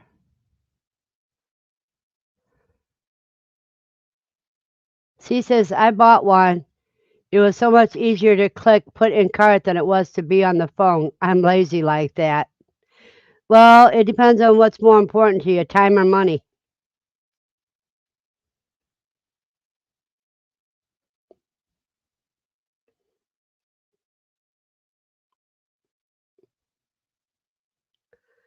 Time or money? With me, I've got more time than I have money, so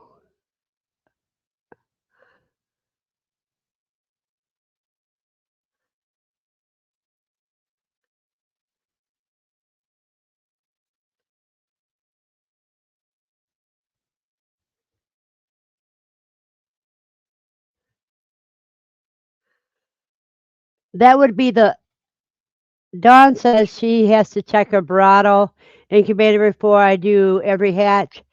Our indoor humidity affects it at different times of the year. I'm testing it dry at 27%. Is that too low? Uh, almost. I I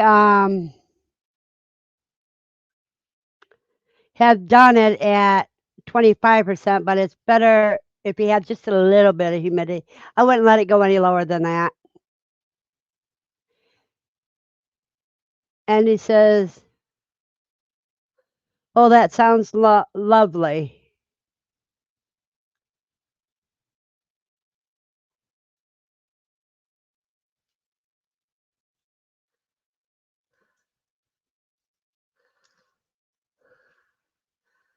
Oh, that lovely sound of beep beeping when the trays are turning. That bothers me because I got the incubator in the front room where my bed is, and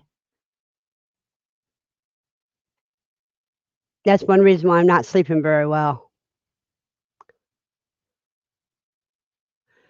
You guys, give me a minute. I think I need to refresh my page, which means I'll be MIA for a minute.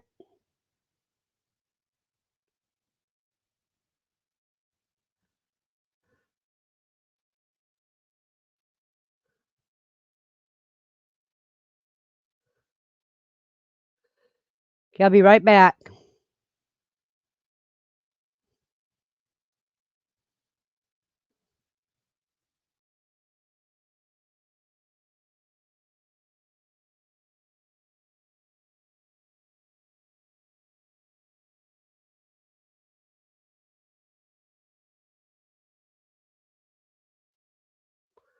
Okay, now we'll see if that works better.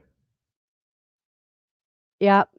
The heat dries the air so much. I just don't like 30%.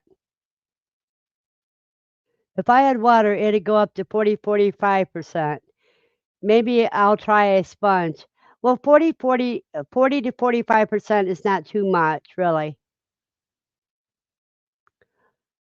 Oh, wow, that is a pain.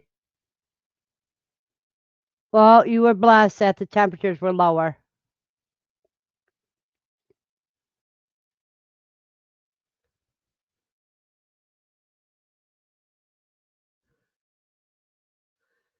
Still here, but lurking. Thank you, Gary. He says he had, Andy says I have an incubator in the front room about 5 feet away from my chair. My indoor humidity is 48. Outside is 56%. Says you could use it as an end table, Andy.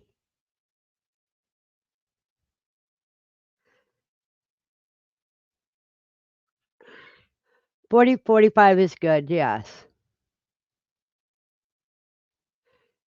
Yeah, GMTA. I do believe so, Steve, with the combination of holding buttons and turning it on at the same time, but I may need 3 arms to do it. I'll give a bit of water now and see. I lost a little sponge I had cut for it. We are on our 18th incubation on our little giant with no real problems. Oh, did I just jinx myself? No, as long as you test it each for about 12 hours before you fill it full of eggs, you should be fine. While I'm talking, I'm getting garlic ready to plant.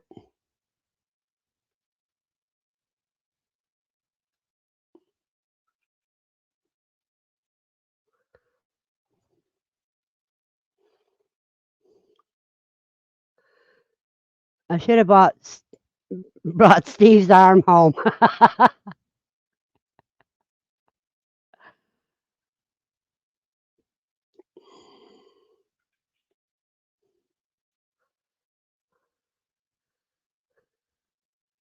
The one that dropped that dropped all the cooey.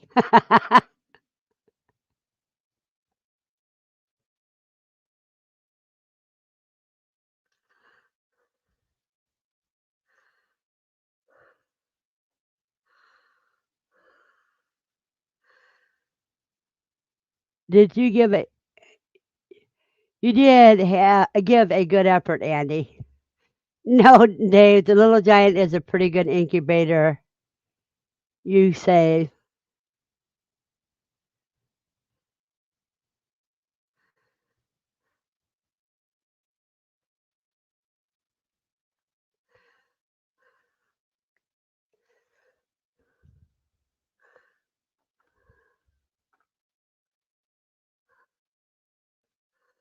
I just had one that looked like it had a lot of babies on it, but I guess not. Sundial Fragrance. Good says good morning, Verna. Good morning, Sundial.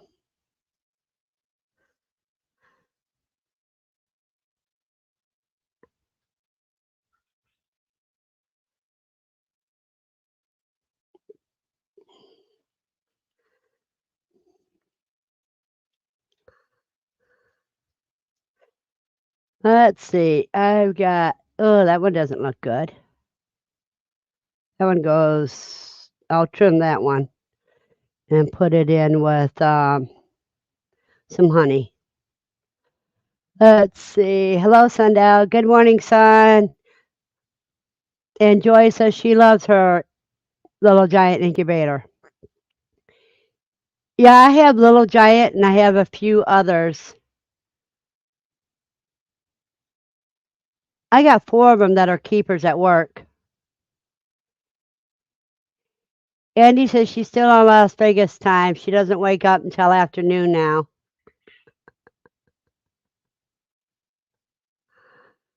Well, you have to train yourself to get back and get in sync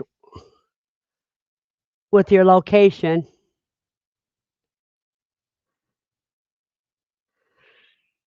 I have a Little Giant, I have a Huba Vader, and I got a couple from China that work good.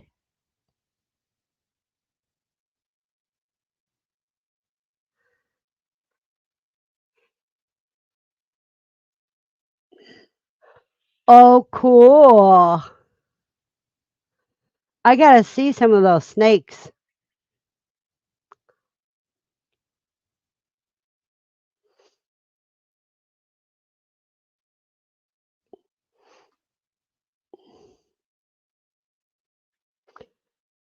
Two, three, six. Yeah, I'll put 9 bulbs in that pot. They're to feed all your problem animals too.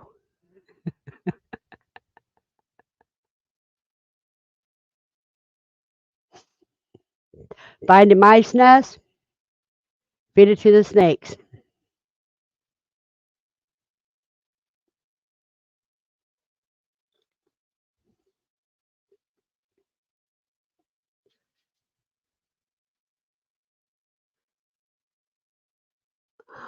I thought you were talking about your corn snakes and that, Mel.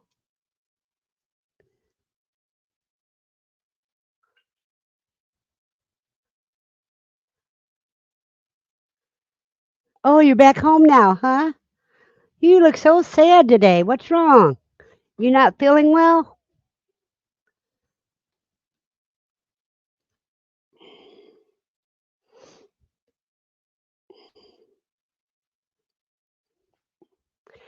Be right back. I gotta close that door so nobody else can walk in on me.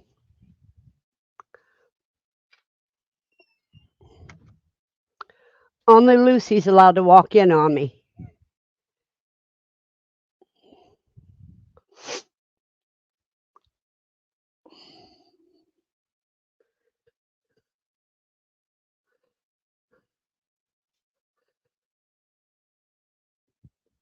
Yeah, these guys are pythons. Yeah, that's right. Pythons. We are breeding for the white snake with blue eyes called blue-eyed Lucy's. But Lucy says her eyes are dark golden. When I first got her, her eyes were amber. Now they're brown.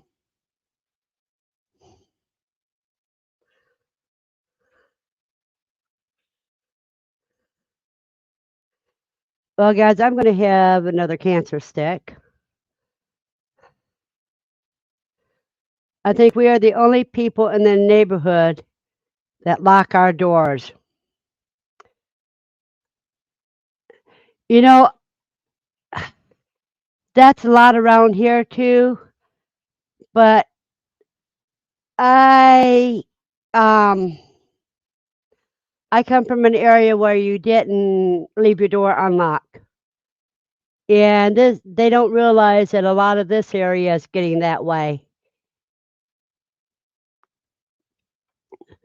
So everybody keeps their door unlocked until somebody walks in and steals everything.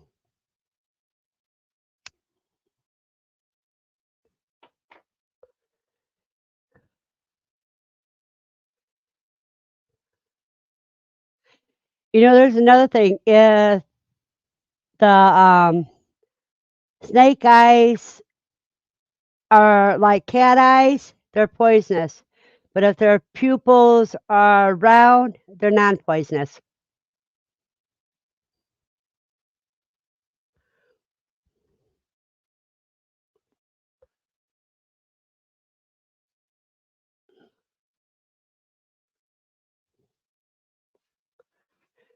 I learned that in Arkansas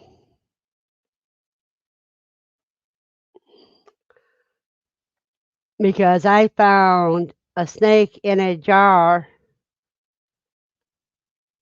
and so I had to call the Little Rock Zoo to find out, and they told me that, and what it was just a different type of gardener snake than what I was used to coming from Ohio. Because in Arkansas, their gardener snakes look a little different, and that's what they told me. If it has round pupils, it's safe. If it has slanted pupils, it's not safe.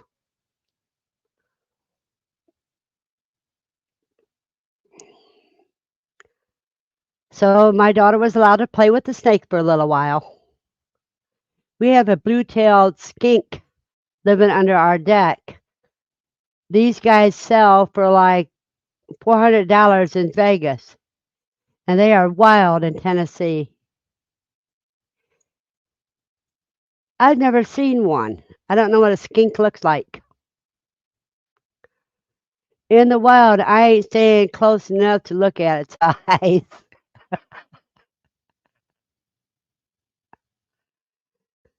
Yeah, we don't do venomous.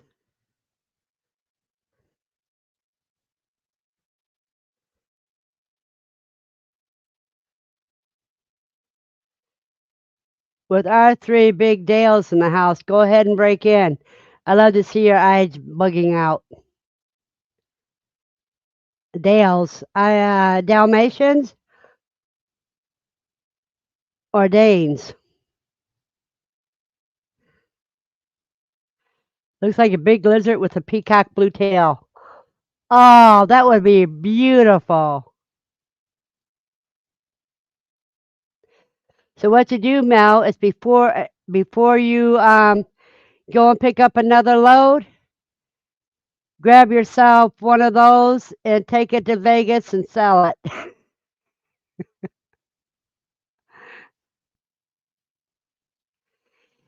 Well, Joy, we try to spread the knowledge as it comes up. Where I moved to Missouri was dumbfounded by the wild king snakes out here. They were a pet from where I came from.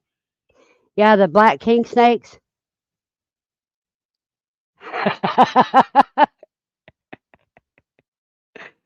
Doesn't like he likes the old country song. I don't like spiders and snakes. That ain't what it takes to love me. Yeah, Dalmatians. The only Dalmatian I ever had was a jerk. I bought it for my daughter, and I'll never have another Dalmatian. Now I had a Dalmatian Golden Retriever mix who was a saint.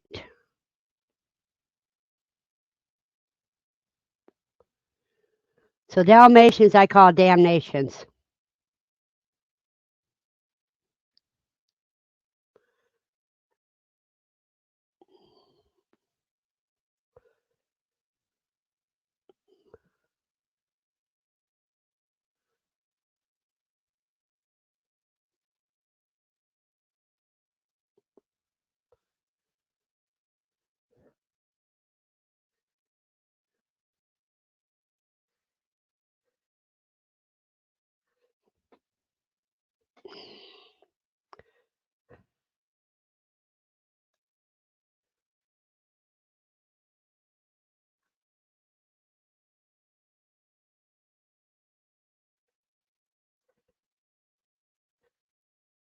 Oh, okay, I don't have KY Pepper's name here.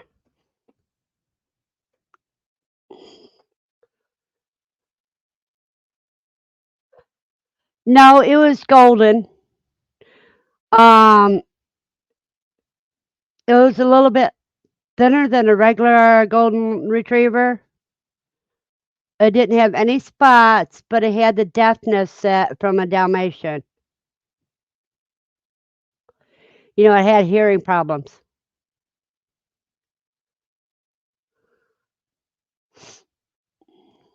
Gary, okay, Gary. See, you and YouTube Police or Belt Loop have the same name.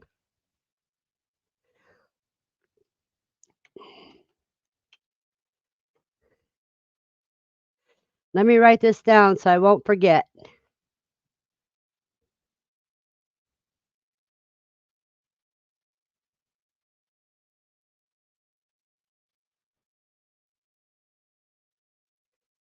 I'm going to have to type all this and put it in my cheat sheet.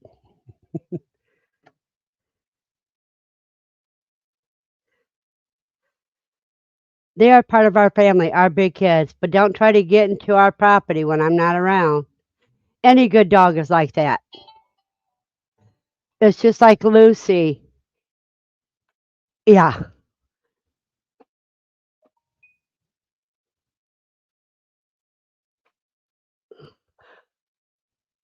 She's about 10 years old and never bit yet. Notice I say yet because if she ever lets loose and bites, she's going to tear somebody apart.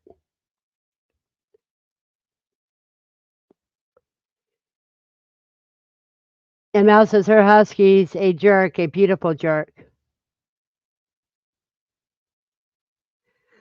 I like calling you KY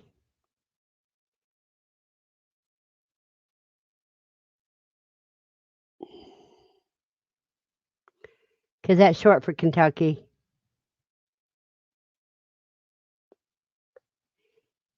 But that's why we have big dogs, home protection, so we don't have to shoot anyone.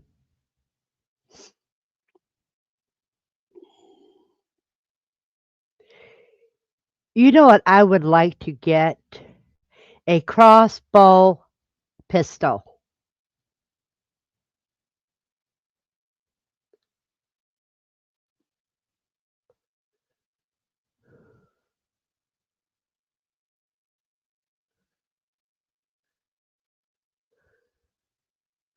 I mean, I've got knives up the butts and a sword.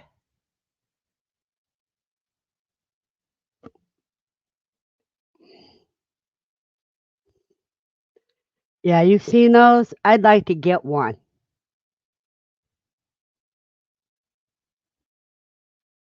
because that's quiet when it hits. And not only that, you can reuse your ammo.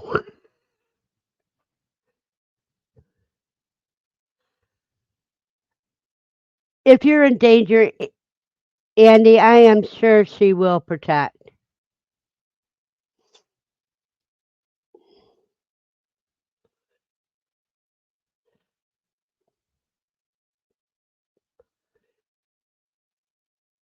Oh, a pit bull, yeah, she's a big baby now, but if she was pushed, she would be a force to reckon. Most pit bulls are babies. JJ says they're back. We're too tired to go anywhere. I went to bed last night at about 3 in the morning and still couldn't sleep. I laid and tossed and turned and tossed and turned. I probably fell asleep about 6 o'clock this morning, got up at 8.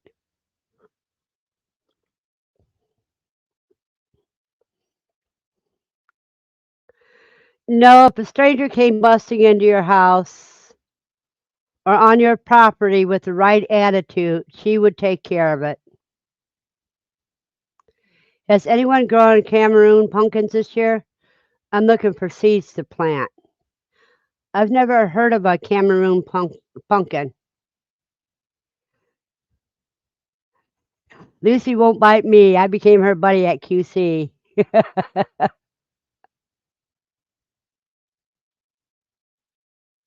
You have a blessed day, David.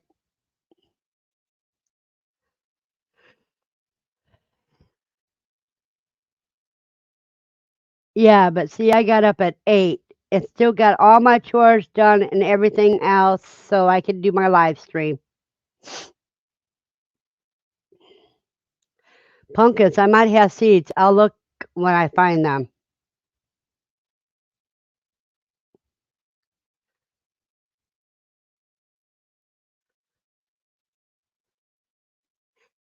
Yeah, I don't doubt it.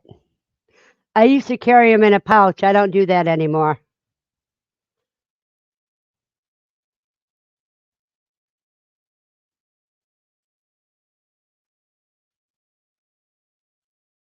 And Lucy's kind of funny anymore.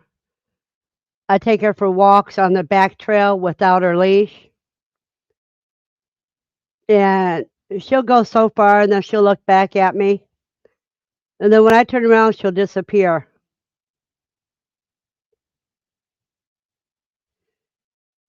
But she always beats me home.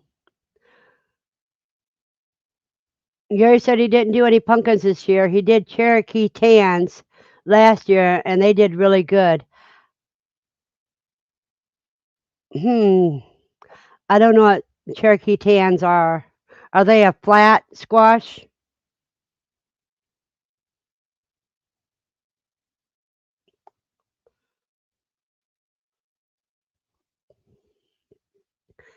See,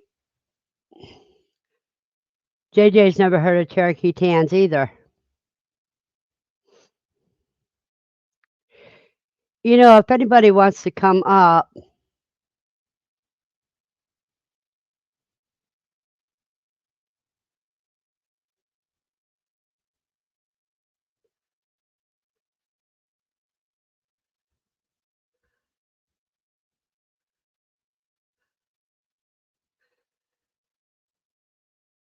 okay, Mel, when you do, take me with you.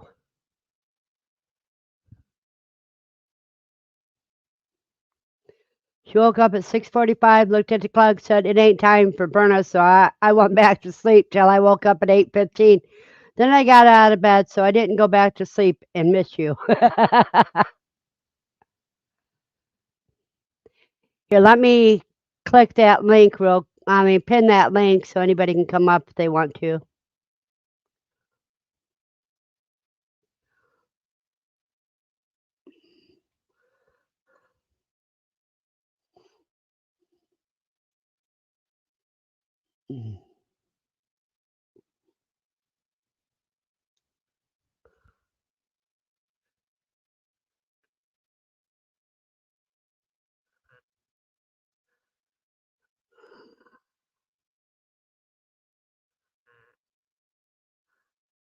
There we go. If anybody wants to come aboard, you're welcome to.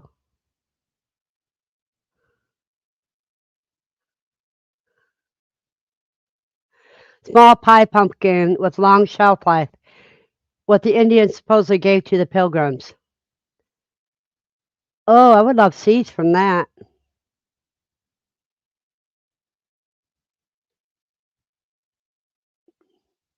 Deep South Homestead has several videos about them along with recipes.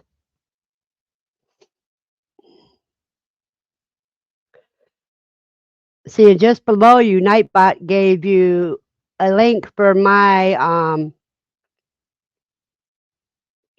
cookbooks that deal with eggs and quail. The next one's going to have more animals than just quail in it.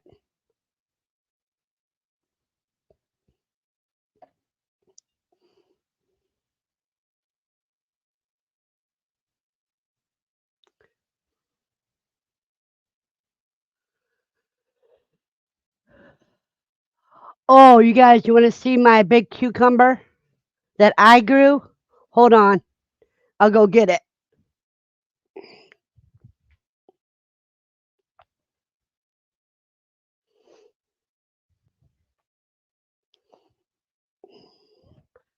I picked this off my own vine.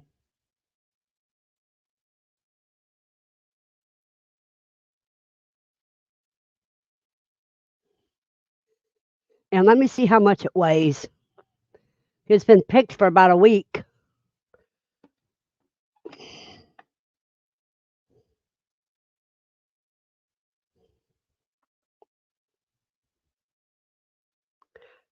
This cucumber is 1 pound and 10 ounces.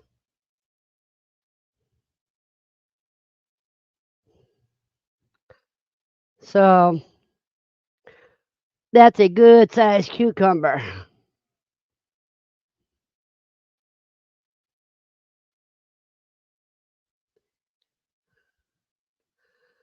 Went to a farm yesterday, got a free regular pumpkin because someone dropped it. I got one white pumpkin, but they didn't have the ones I'm looking for. Yes, they are at Dawn. I had some last almost 18 months just sitting in the pantry.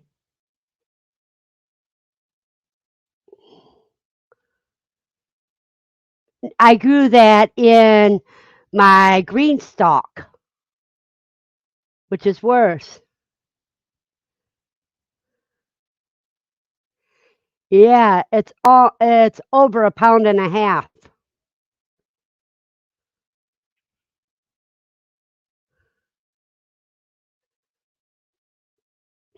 So can you see this in a good Vidalia onion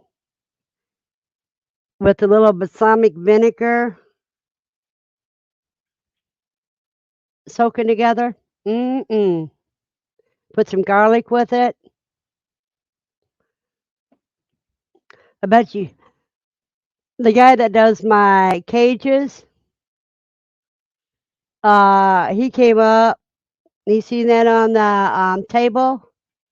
He looked at it. His eyes got wide. He goes, "Where'd you get that at?" I said, "Off my green stalk."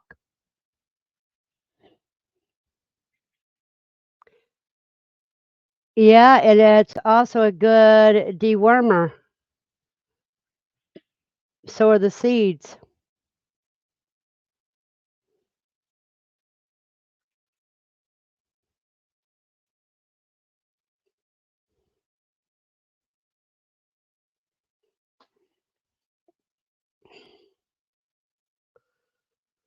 Did you? Well, I do not, and have just a few seeds left. Hoss Tools is where I got my seeds, and Deep South may have some in their Etsy store.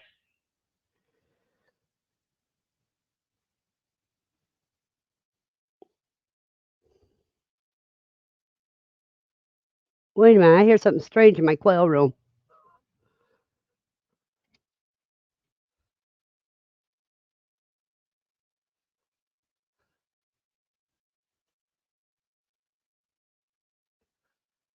Oh, some jumbo white's mating. I'll be right back, everybody. I got to answer a call that you can't refuse.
That was just some jumbo whites mating, is what that noise was from.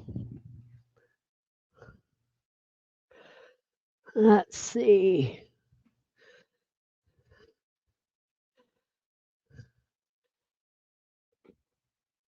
The farm had what they call stacking pumpkins, which were pretty and also would make storage easier.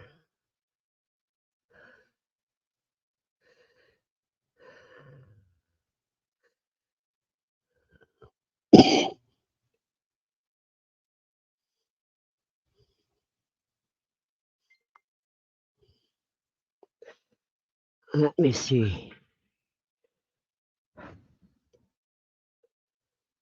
Come on, phone.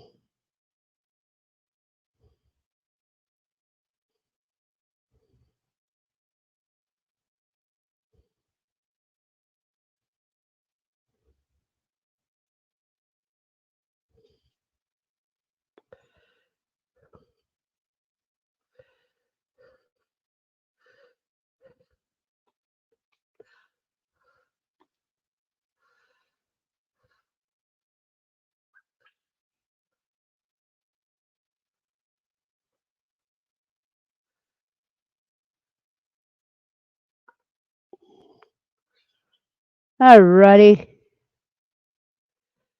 Looks like everybody stopped for a minute.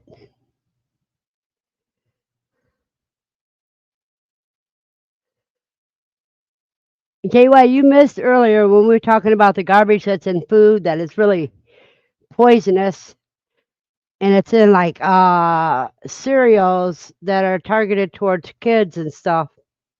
And then they wonder why kids have so many ADHD and so many other things wrong with them.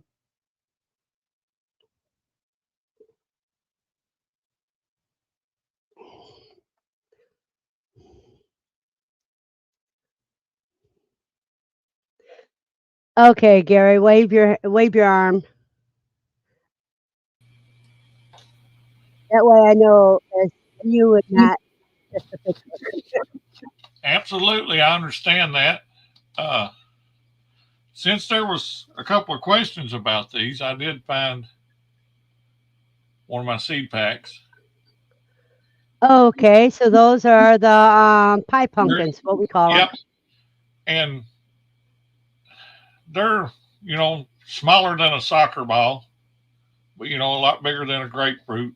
And you leave the stem on it real long when you take them out of the garden, and then they'll stay on the shelf for a long time.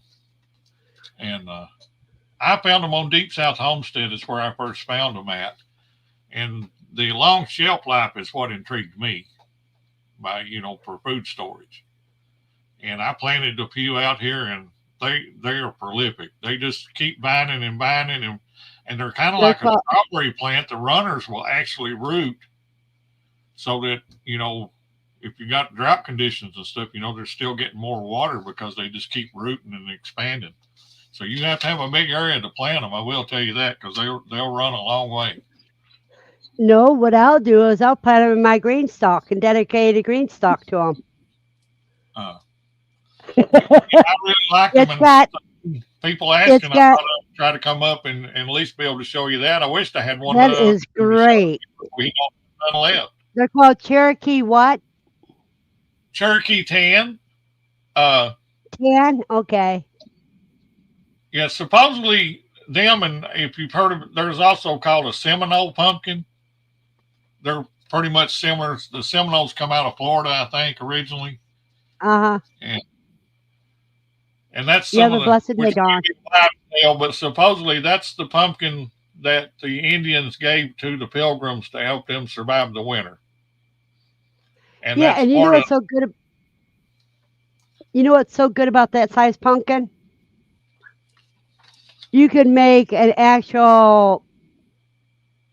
into an actual bowl and cook like a stew inside of it in the oven. Well, what we did, and that's one of the recipes that Wanda from D South has, is we, just cut a hole in the top and clean the seeds and everything out. And we just put brown sugar and stuff in them and put the cap back on it and just put it in the oven and bake it. Uh-huh. and then you just that according to what I read, that's what the original pumpkin pie was. They didn't do pie crusts and stuff like we do now. They actually fixed it in the shell, and then you just eat it out of the shell. Yeah, because back then the crusts were to contain something that you didn't usually eat anyhow. And we enjoyed them. I just didn't didn't plant none this year, and I'm definitely going to replant some next year and try to save some seed out of them the next time. They have a lot of That seeds is in them, cool. so you can. And I think they may be fairly pricey. I think it might be like $5 for like 10 seeds. But like I said, if you plant four of them, you'll have more seeds than you ever need if you'll save the seeds out of all of them. Oh yeah, the smart thing to do is to save the seeds. But growing that in the green stalk, I have the rails for vining plants because that's how I grew such a large cucumber. As I trained the vines to go where I want them. And I mean, I have tomatoes growing in there, but my And tomatoes aren't red yet. I have a bunch of green ones. Andy, they'll get about this big. Do you know about how much they weigh? Maybe a pound, pound and a half. They're not, like I said, they're Okay, not real huge. Uh, so they weigh about as much as this. So my green stalk could handle it. Very uh, easy. to be honest with you, we kind of fixed, we would fix two at a time, because they're kind of like an individual pumpkin pie. You know, Uh huh. now whether you could, can that pumpkin out. I know a lot of people claim you can't can pumpkin and stuff, but like I said, they last a long time just on a shelf, where it's kind of cool and dark. You know what I would do, Gary? I would take the flesh from the pumpkin and I would put it through my freeze dryer and make a powder out of it. So when you add water, it's just like canned pumpkin. Right. And I'm not for And sure. that would, Wanda may have a video on, of course, you got that Deep South Homestead. They've got, what, 200 and some thousand subscribers. And then she's got Crazy Days, where she does a lot of the canning and the freeze drying and stuff with the stuff that they take out of their gardens. uh-huh. But see, that's what I do with a lot of things. I don't can anymore. I freeze dry everything. And Yeah. when it's done right, it can last up to 25 years, whereas canning only lasts a few years. Yeah. I don't have a freeze dryer. I had the opportunity to buy one at a really good price, and I'm still kicking myself for not doing it. But I just wasn't sure how much we would actually use it. But Well, every you could use it for people anything. love them, and that's why I say I regret not getting that one when I had the chance. It was a harvest right, Yeah, that's what I have. You can buy them on layaway. and $250 down, and we do, then when you pay it off, you get the newest version. yeah, we do a lot of Yes, canning. but see, Katrina at Sew and Tear, she got her freeze dryer, and she took 10 jars of bone broth that she had canned, and she put it through the freeze dryer. By the time it got done freeze drying, it was one quart for 10 quarts of freeze dried. It made 1 quart of powder.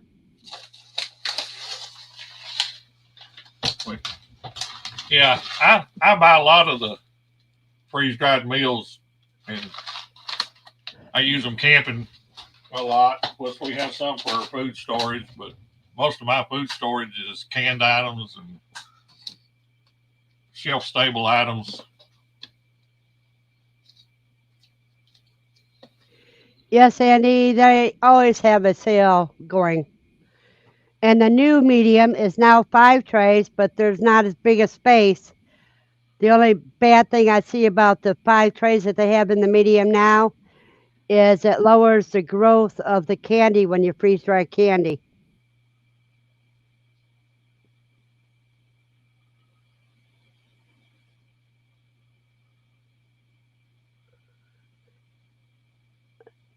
Same with freeze drying, Andy. The best result is to cook it first. I mean, JJ.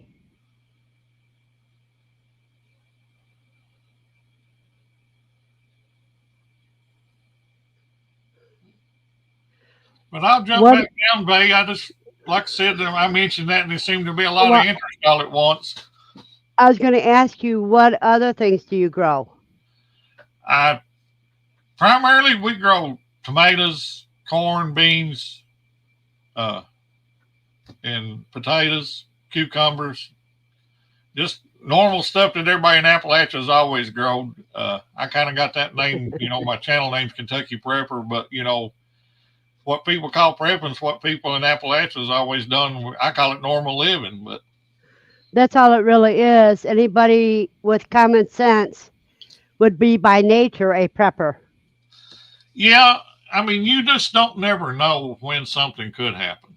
And I'm not talking Yeah, about the world stuff, the doom and gloom you see all over YouTube, but I mean, just watch the news. Seems like there's a train derailing every other day, and people happen to we evacuate from their home for a while. I mean, we're all the time getting ice storms, snowstorms, well, hurricanes. not only that, there something happens, a glitch in the system, then you got food shortages and everything else. So there's many things that you have to prepare for. You could lose your job, Right. And so you have to have something to fall back on. of course, 3 years ago, I was the crazy one in the family until you couldn't buy a roll of toilet paper in the store, and it's like, hey, you ain't got no toilet paper you could give us, or if you got some extra sugar or whatever, and now a lot of my family's eyes have opened up. Yep. No, JJ, what I use my dehydrator for is mostly making jerkies. And I was told I'm not allowed to give out my recipe.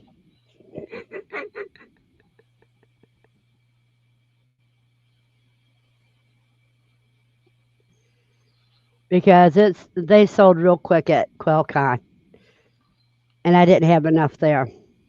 My next jerky I'll be doing will be quail jerky. See, I don't have any teeth, so I have to make thin jerky because I can't eat that thick stuff without teeth. But yeah, I've got a dehydrator. I just never have tried the freeze dryer. That sounds interesting, Mal.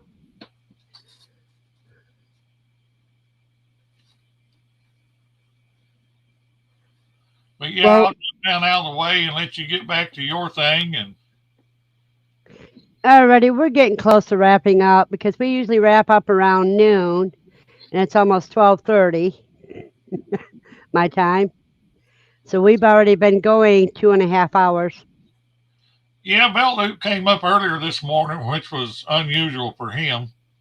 And then he kind of thought about it and he said, is anybody live right now? And Des said, well, yeah, Verna is. And he's like, okay, well, I'll quit this one. I'll go over to Verna's.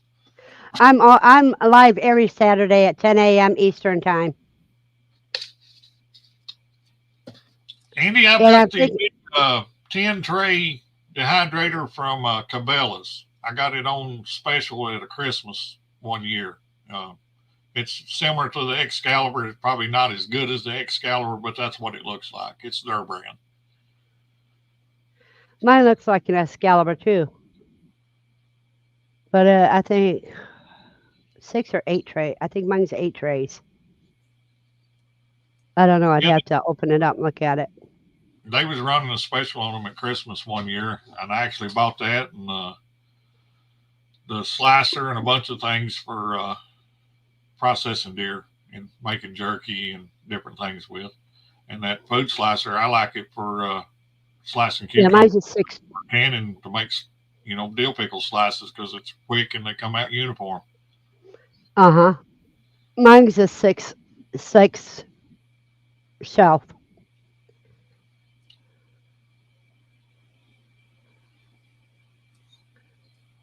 You have a blessed day, Sundial. Yep. Thanks everybody for tolerating me for a few minutes.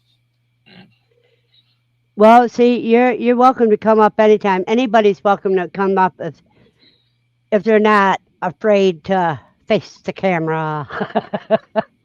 Well, I understand that. That's kind of me too. But in order to try to help grow my channel, I've been started doing some lives, and you know, people giving you the opportunity to come up helps you get better, get more comfortable with being in front of the camera. You have a blessed day, Buster. Yeah, nice to meet you too, JJ, and everybody. Yeah. Oh, I met JJ in person during QuailCon, and she is a sweetie in person as well as in the chats. And Steve And said thank you for sharing.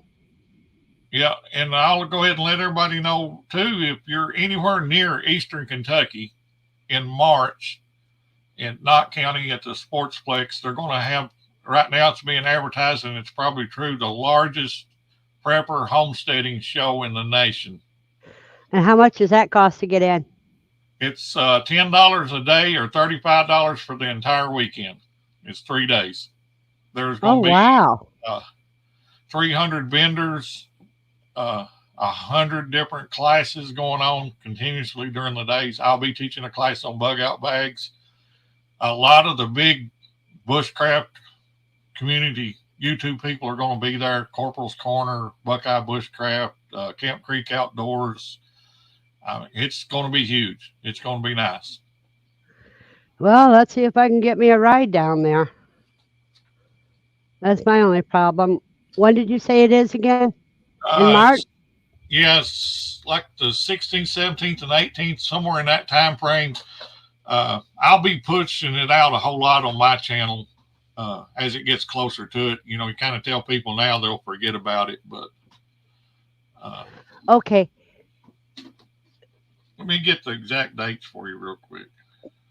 Type in exclamation point quail and drop your link.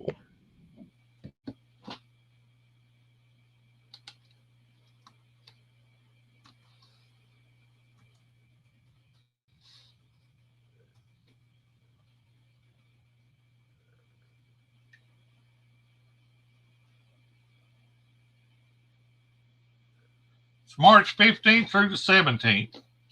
It'll be at the Knott County Sportsplex. That's in Leeburn, Kentucky. You can buy tickets ahead of time if you want. Like I said, they're selling an entire pass for $35 for all 3 days. It'll be Friday, Saturday, and Sunday. I forgot to set up my banner today. Everybody would have known about that and been able to drop their channels. They Aftershock Preparedness, which is a prepping store that sells this freeze dried food and stuff, is local to me. Well, they're an hour away. They started this past year. We had one in March. Stiver's Homestead came. There was a lot of people there. It wasn't as big as we was hoping, but for it the first show, it done good. But this next one, they're really putting a lot of effort into it and got a lot of good speakers coming and a lot of good classes. There'll be bushcrafting classes, homesteading classes, medical classes, prepping classes. That's what we do at QuailCon. And it's always Labor Day weekend. Now, where do they have that at? That's in Miamisburg, Ohio. Okay. No, we're just a little north of you. Yeah. Yeah, my son lives up there in that corner pretty close. He's still in Kentucky, but he's up there in that Ashland area there around Moorhead. And but yeah, that's going to be a nice show. It'll be a good opportunity. And what I like about it, it's not like some of the shows that you go to where you pay an entry fee to get in and then pay an additional fee to see somebody speak. They're not doing that. The fee. We don't do that either. We do. You have a set fee. Like this year, it was $55. You had $15 if you wanted the quail and pig roast. On Saturday was a $15 extra dollar. Kids under 18 and under get in free. With adults, but you still have to pay the $15 for their food if you want. We have a food truck. If you look at I've had some videos on QuailCon. And so did Matt at Grafted Branch Homestead. And Gidro's farm, I think, had some too. And I think one of their things they're going to do at this one in March is they're actually going to have a bushcraft camp set up outdoors Uh so that huh. people can go and learn from those guys. They're going to be free primitive camping on site Uh huh. for the Well, weekend. we have primitive camping too, but you have to buy the camping pass because they're very limited on space. Because this is all at my Shire farm. But yeah, I think it'll be a good time. It'll definitely be a good opportunity to learn and meet some people. Uh, Hmm. the thing, I mean, we can all learn from each other. Yep, and if you can go to more than one of these gatherings, everybody learns things. Yeah, You they're know, doing a sportsman we have, show in November, but a lot of the won't be none of the homesteading and stuff won't be at this one. But like I said, the one in March is going to be huge as far as the homesteading, bushcrafting, and prepping community is going concerned. yeah, and at QuailCon, it's usually people that are getting started on homesteading are thinking about adding quail, etc. But this year, I've got videos on the um, pre-QuailCon where I even showed the tripod of everything that was going to happen there. You know, Yeah, I exactly, spoke. Watson. Uh, that's kind of what I try to do. I try to take the best information from the homesteading, the prepping, the bushcrafting, the backpackers, all that community, and put together what works good for me. Hmm.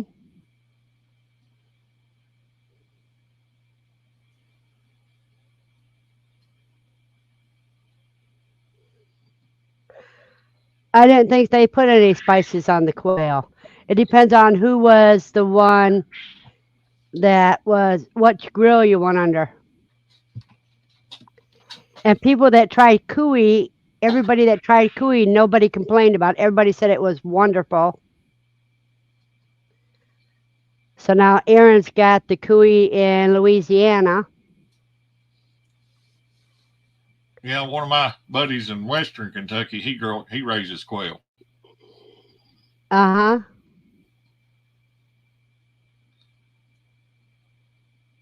along with his chickens and sheep and everything else. But his health has got to where he can't really take care of the sheep and stuff as much, and he's downsized that a whole lot. Yeah. See, when you get older, the quail are the easier to do. It isn't. It's not that hard to butcher them, and it's not that hard to take care of them. All you have to do is have somebody that will get your 50-pound bags of feed and manhandle that to where you need it. And that scoop isn't very heavy.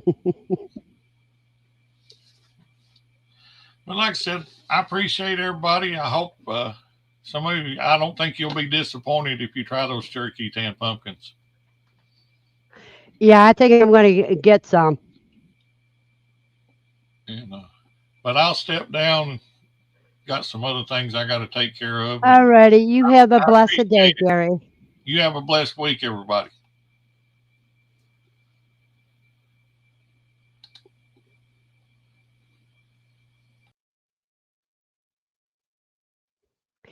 It's always great to meet new people.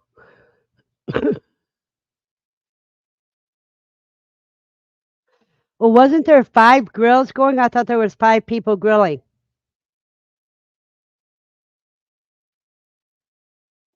I know Aaron did the cuy for me. I'll be right back, you guys.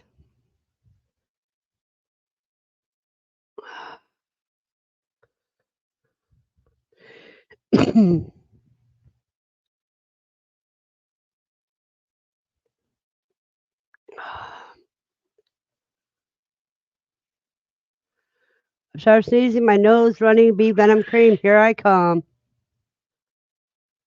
I didn't see the cuy. No, only special people had gotten the lowdown on the cuy because there was a limited amount. She says they had 3 grills. I thought there was more than 3 grills. And he's saying, bye, KY. Thanks for sharing with us.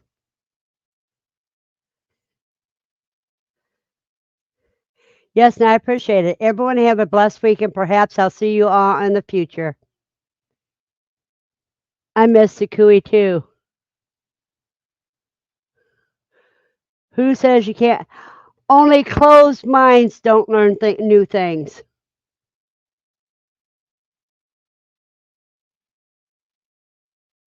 Oh, that's up to him if he wants to come up here. Anytime would be great.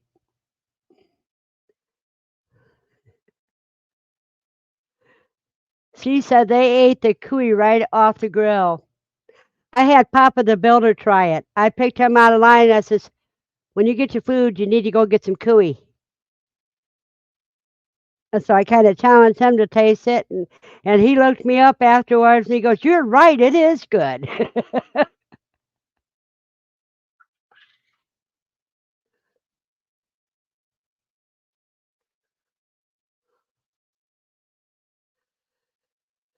Yep, that's a good idea, Andy. Well, time to light another cancer stick. Yep, and Verna makes everyone comfortable to share. Well, you want to come up, JJ? Just hit the link. Anybody's welcome to come up.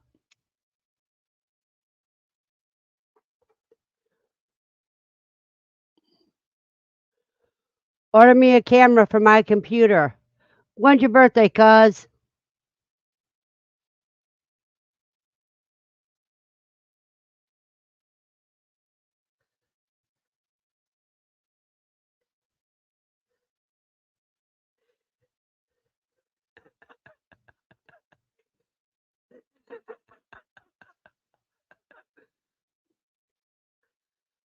I had quite a bit of little cuy there.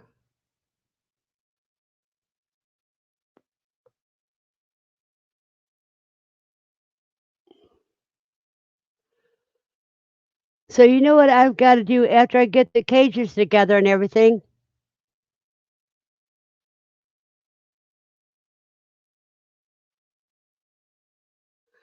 Oh, you already ordered it. It arrives next week. Okay. My birthday is the day I was born, bruh. When's the anniversary of your birth? I thought you were really hatched, like most Swansons are.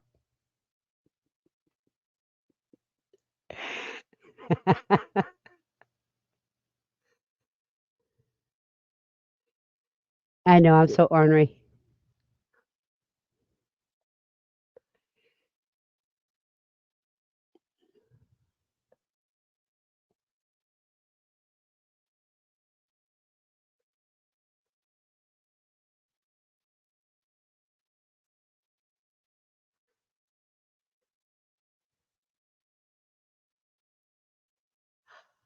They are doing great.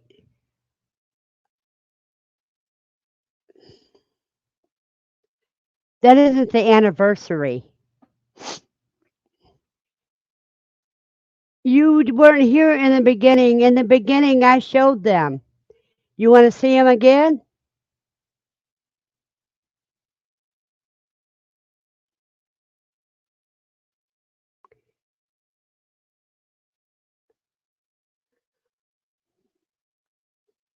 But you have a phone.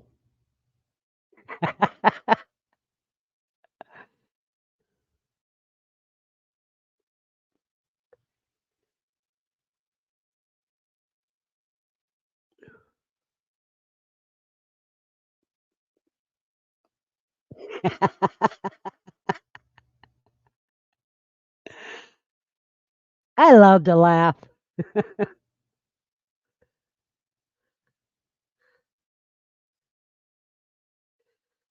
Yeah, but didn't you see Bucky?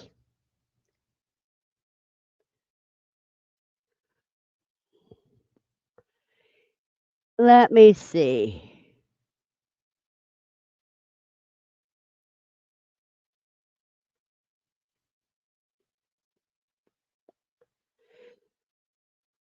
I'm not a quitter, cuz.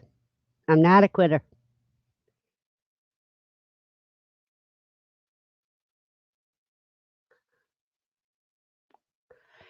If I was, I wouldn't be alive today.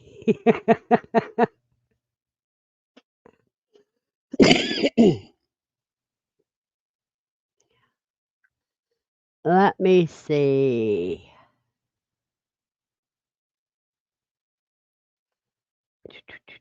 Gotta find it.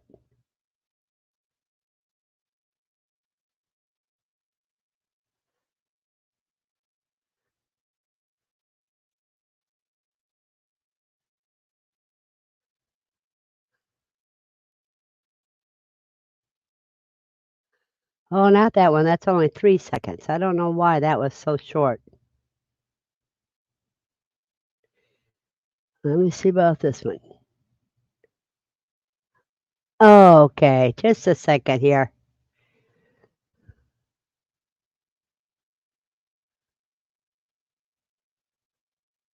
No, he does zoomies. I need to catch him when he's doing his zoomies.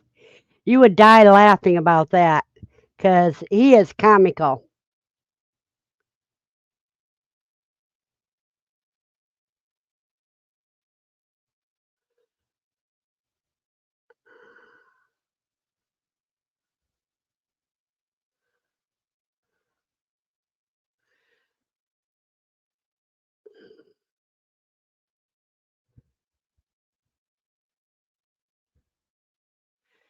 There you go, cuz.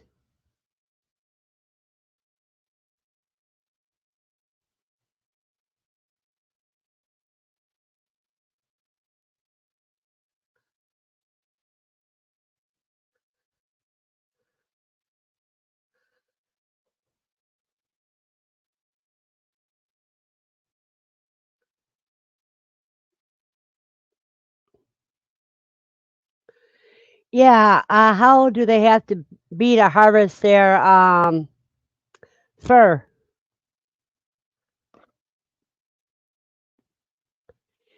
Welcome back, JJ.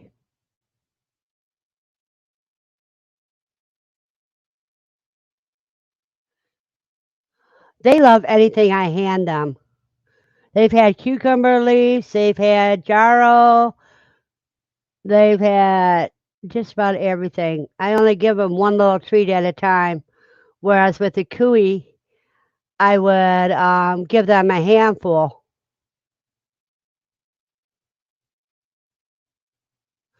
16 weeks or older to harvest their fur.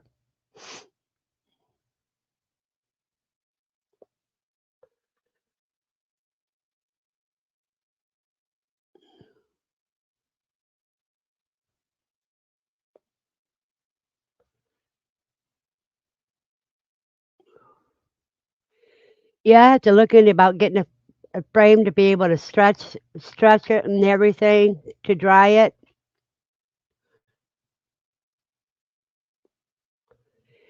I may dry them in the freeze dryer, then pull them out and stretch them as I add tanning moisture to it to cure them. Yep, and they're right at the exhaust fan, so they will get a lot of air all year round.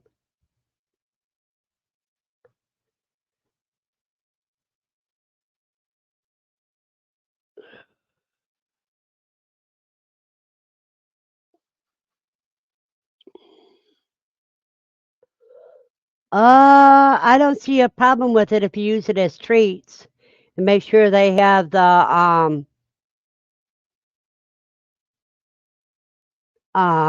grit.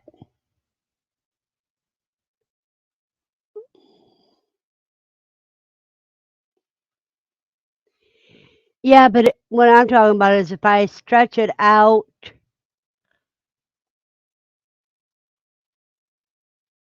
Yeah, but they ain't gonna be eating no snow here.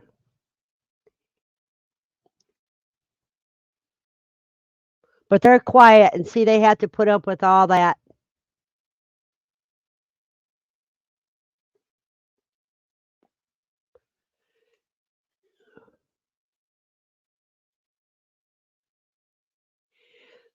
I'm thinking about getting a larger cage to where I'll put grow outs in after they're weaned.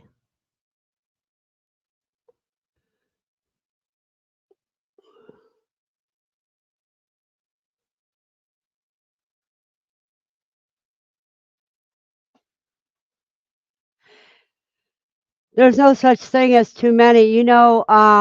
JJ, you could use those seeds also to make flour out of.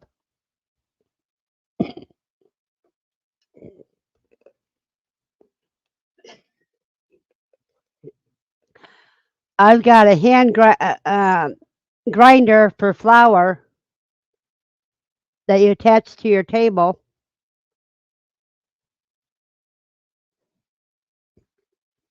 So that way you can have a gluten-free flour.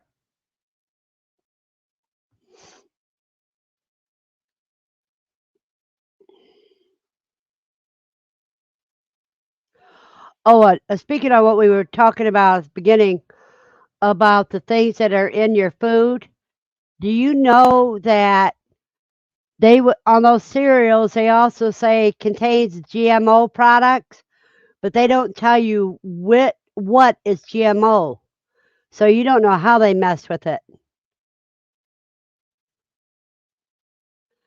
Then when you make flour out of it, make bread. Just tell people you made the bread from your broom. Yeah, that would be cool.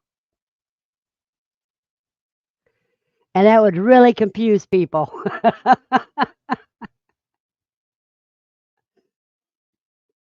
Even if you can't make bread out of it because it doesn't rise enough, you can always make biscuits out of it. Yeah, it would be great as a treat, Aunt JJ. You know what else quail love?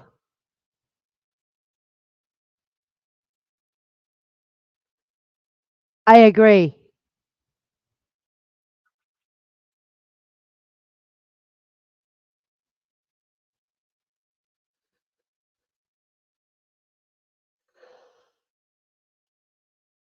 When's your birthday, Andy?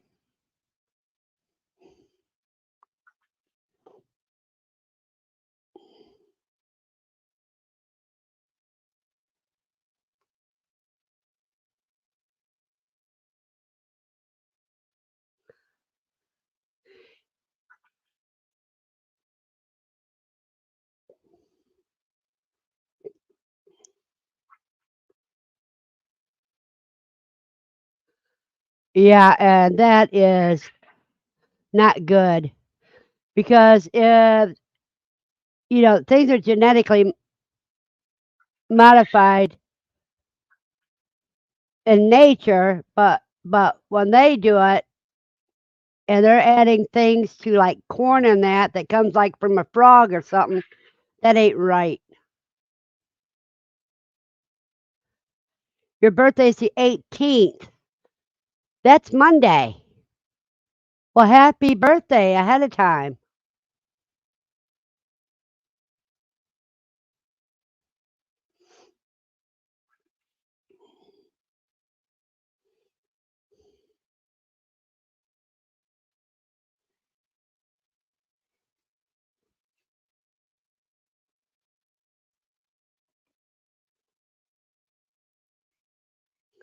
And you hear me in the background. I'm on a live stream while I'm videoing the rabbits.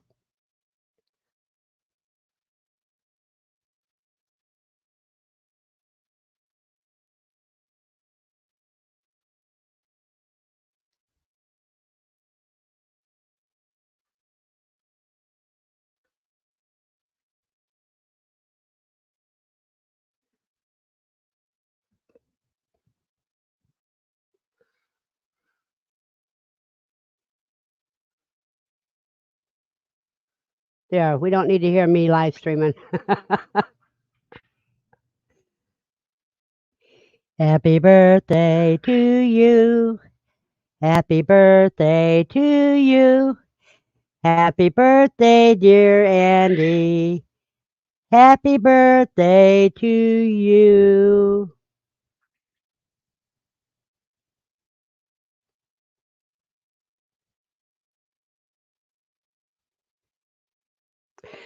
Yeah, and so can your animals. And you can make sugar out of that. Well, sorghum molasses.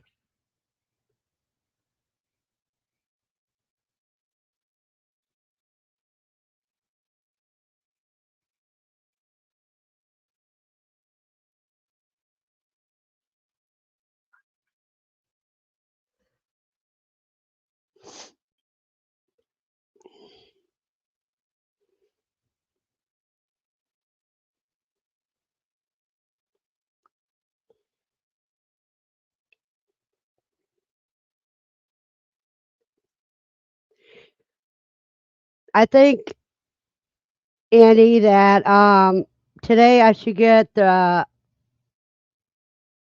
rabbit cage done, the last one,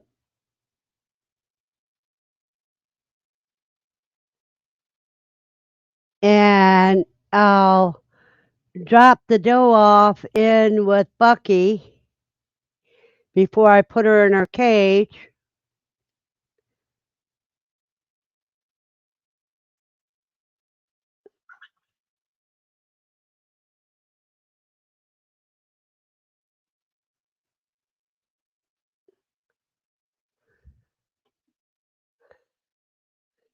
And then 30 days I'll have new rabbits.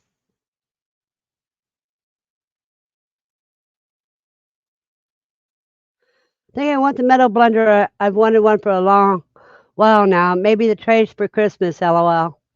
I can use the blender during the cool weather. Hatching is going to be put on hold until spring. I hatch all year round. We need to follow Europe's food additive policies. I agree. Uh, but in America, everything is all according to the big company, corporates. They don't care about people. What is metal blender? Does it bend pipes? Bender, flat metal. Oh, flat metal bender. I'm thinking of a blender instead of a bender.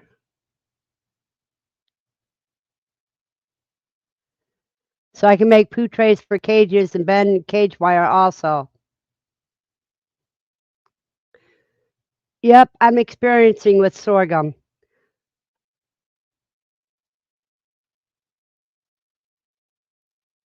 Yeah, get the metal bender first.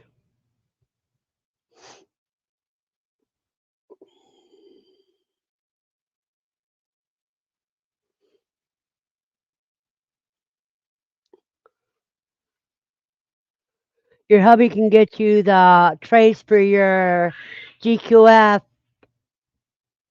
as I'm sorry, honey, presents.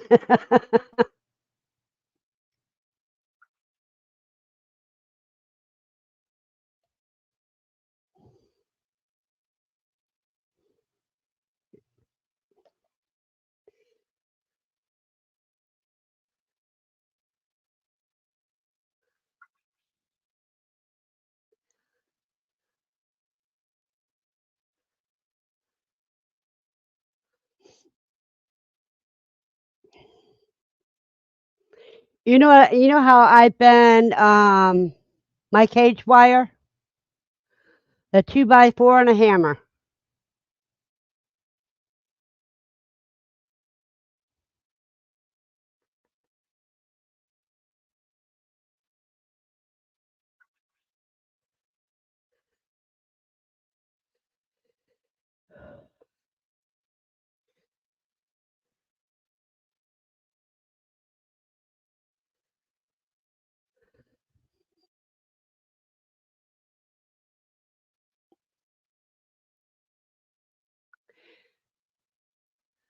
Well, you guys, we went 3 hours. So I think we should call it a day because I have to get hold of my nurse, Becky. So was I, Mel. I was thinking kitchen blender, a metal blender instead of bender. I put the L in there.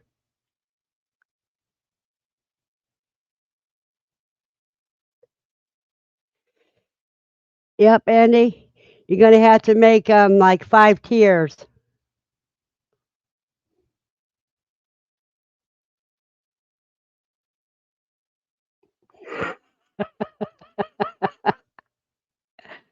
Well, you guys, this has been fun, but I'm going to have to call it a day. I have to get hold of Becky because she wants me to cut her hair today.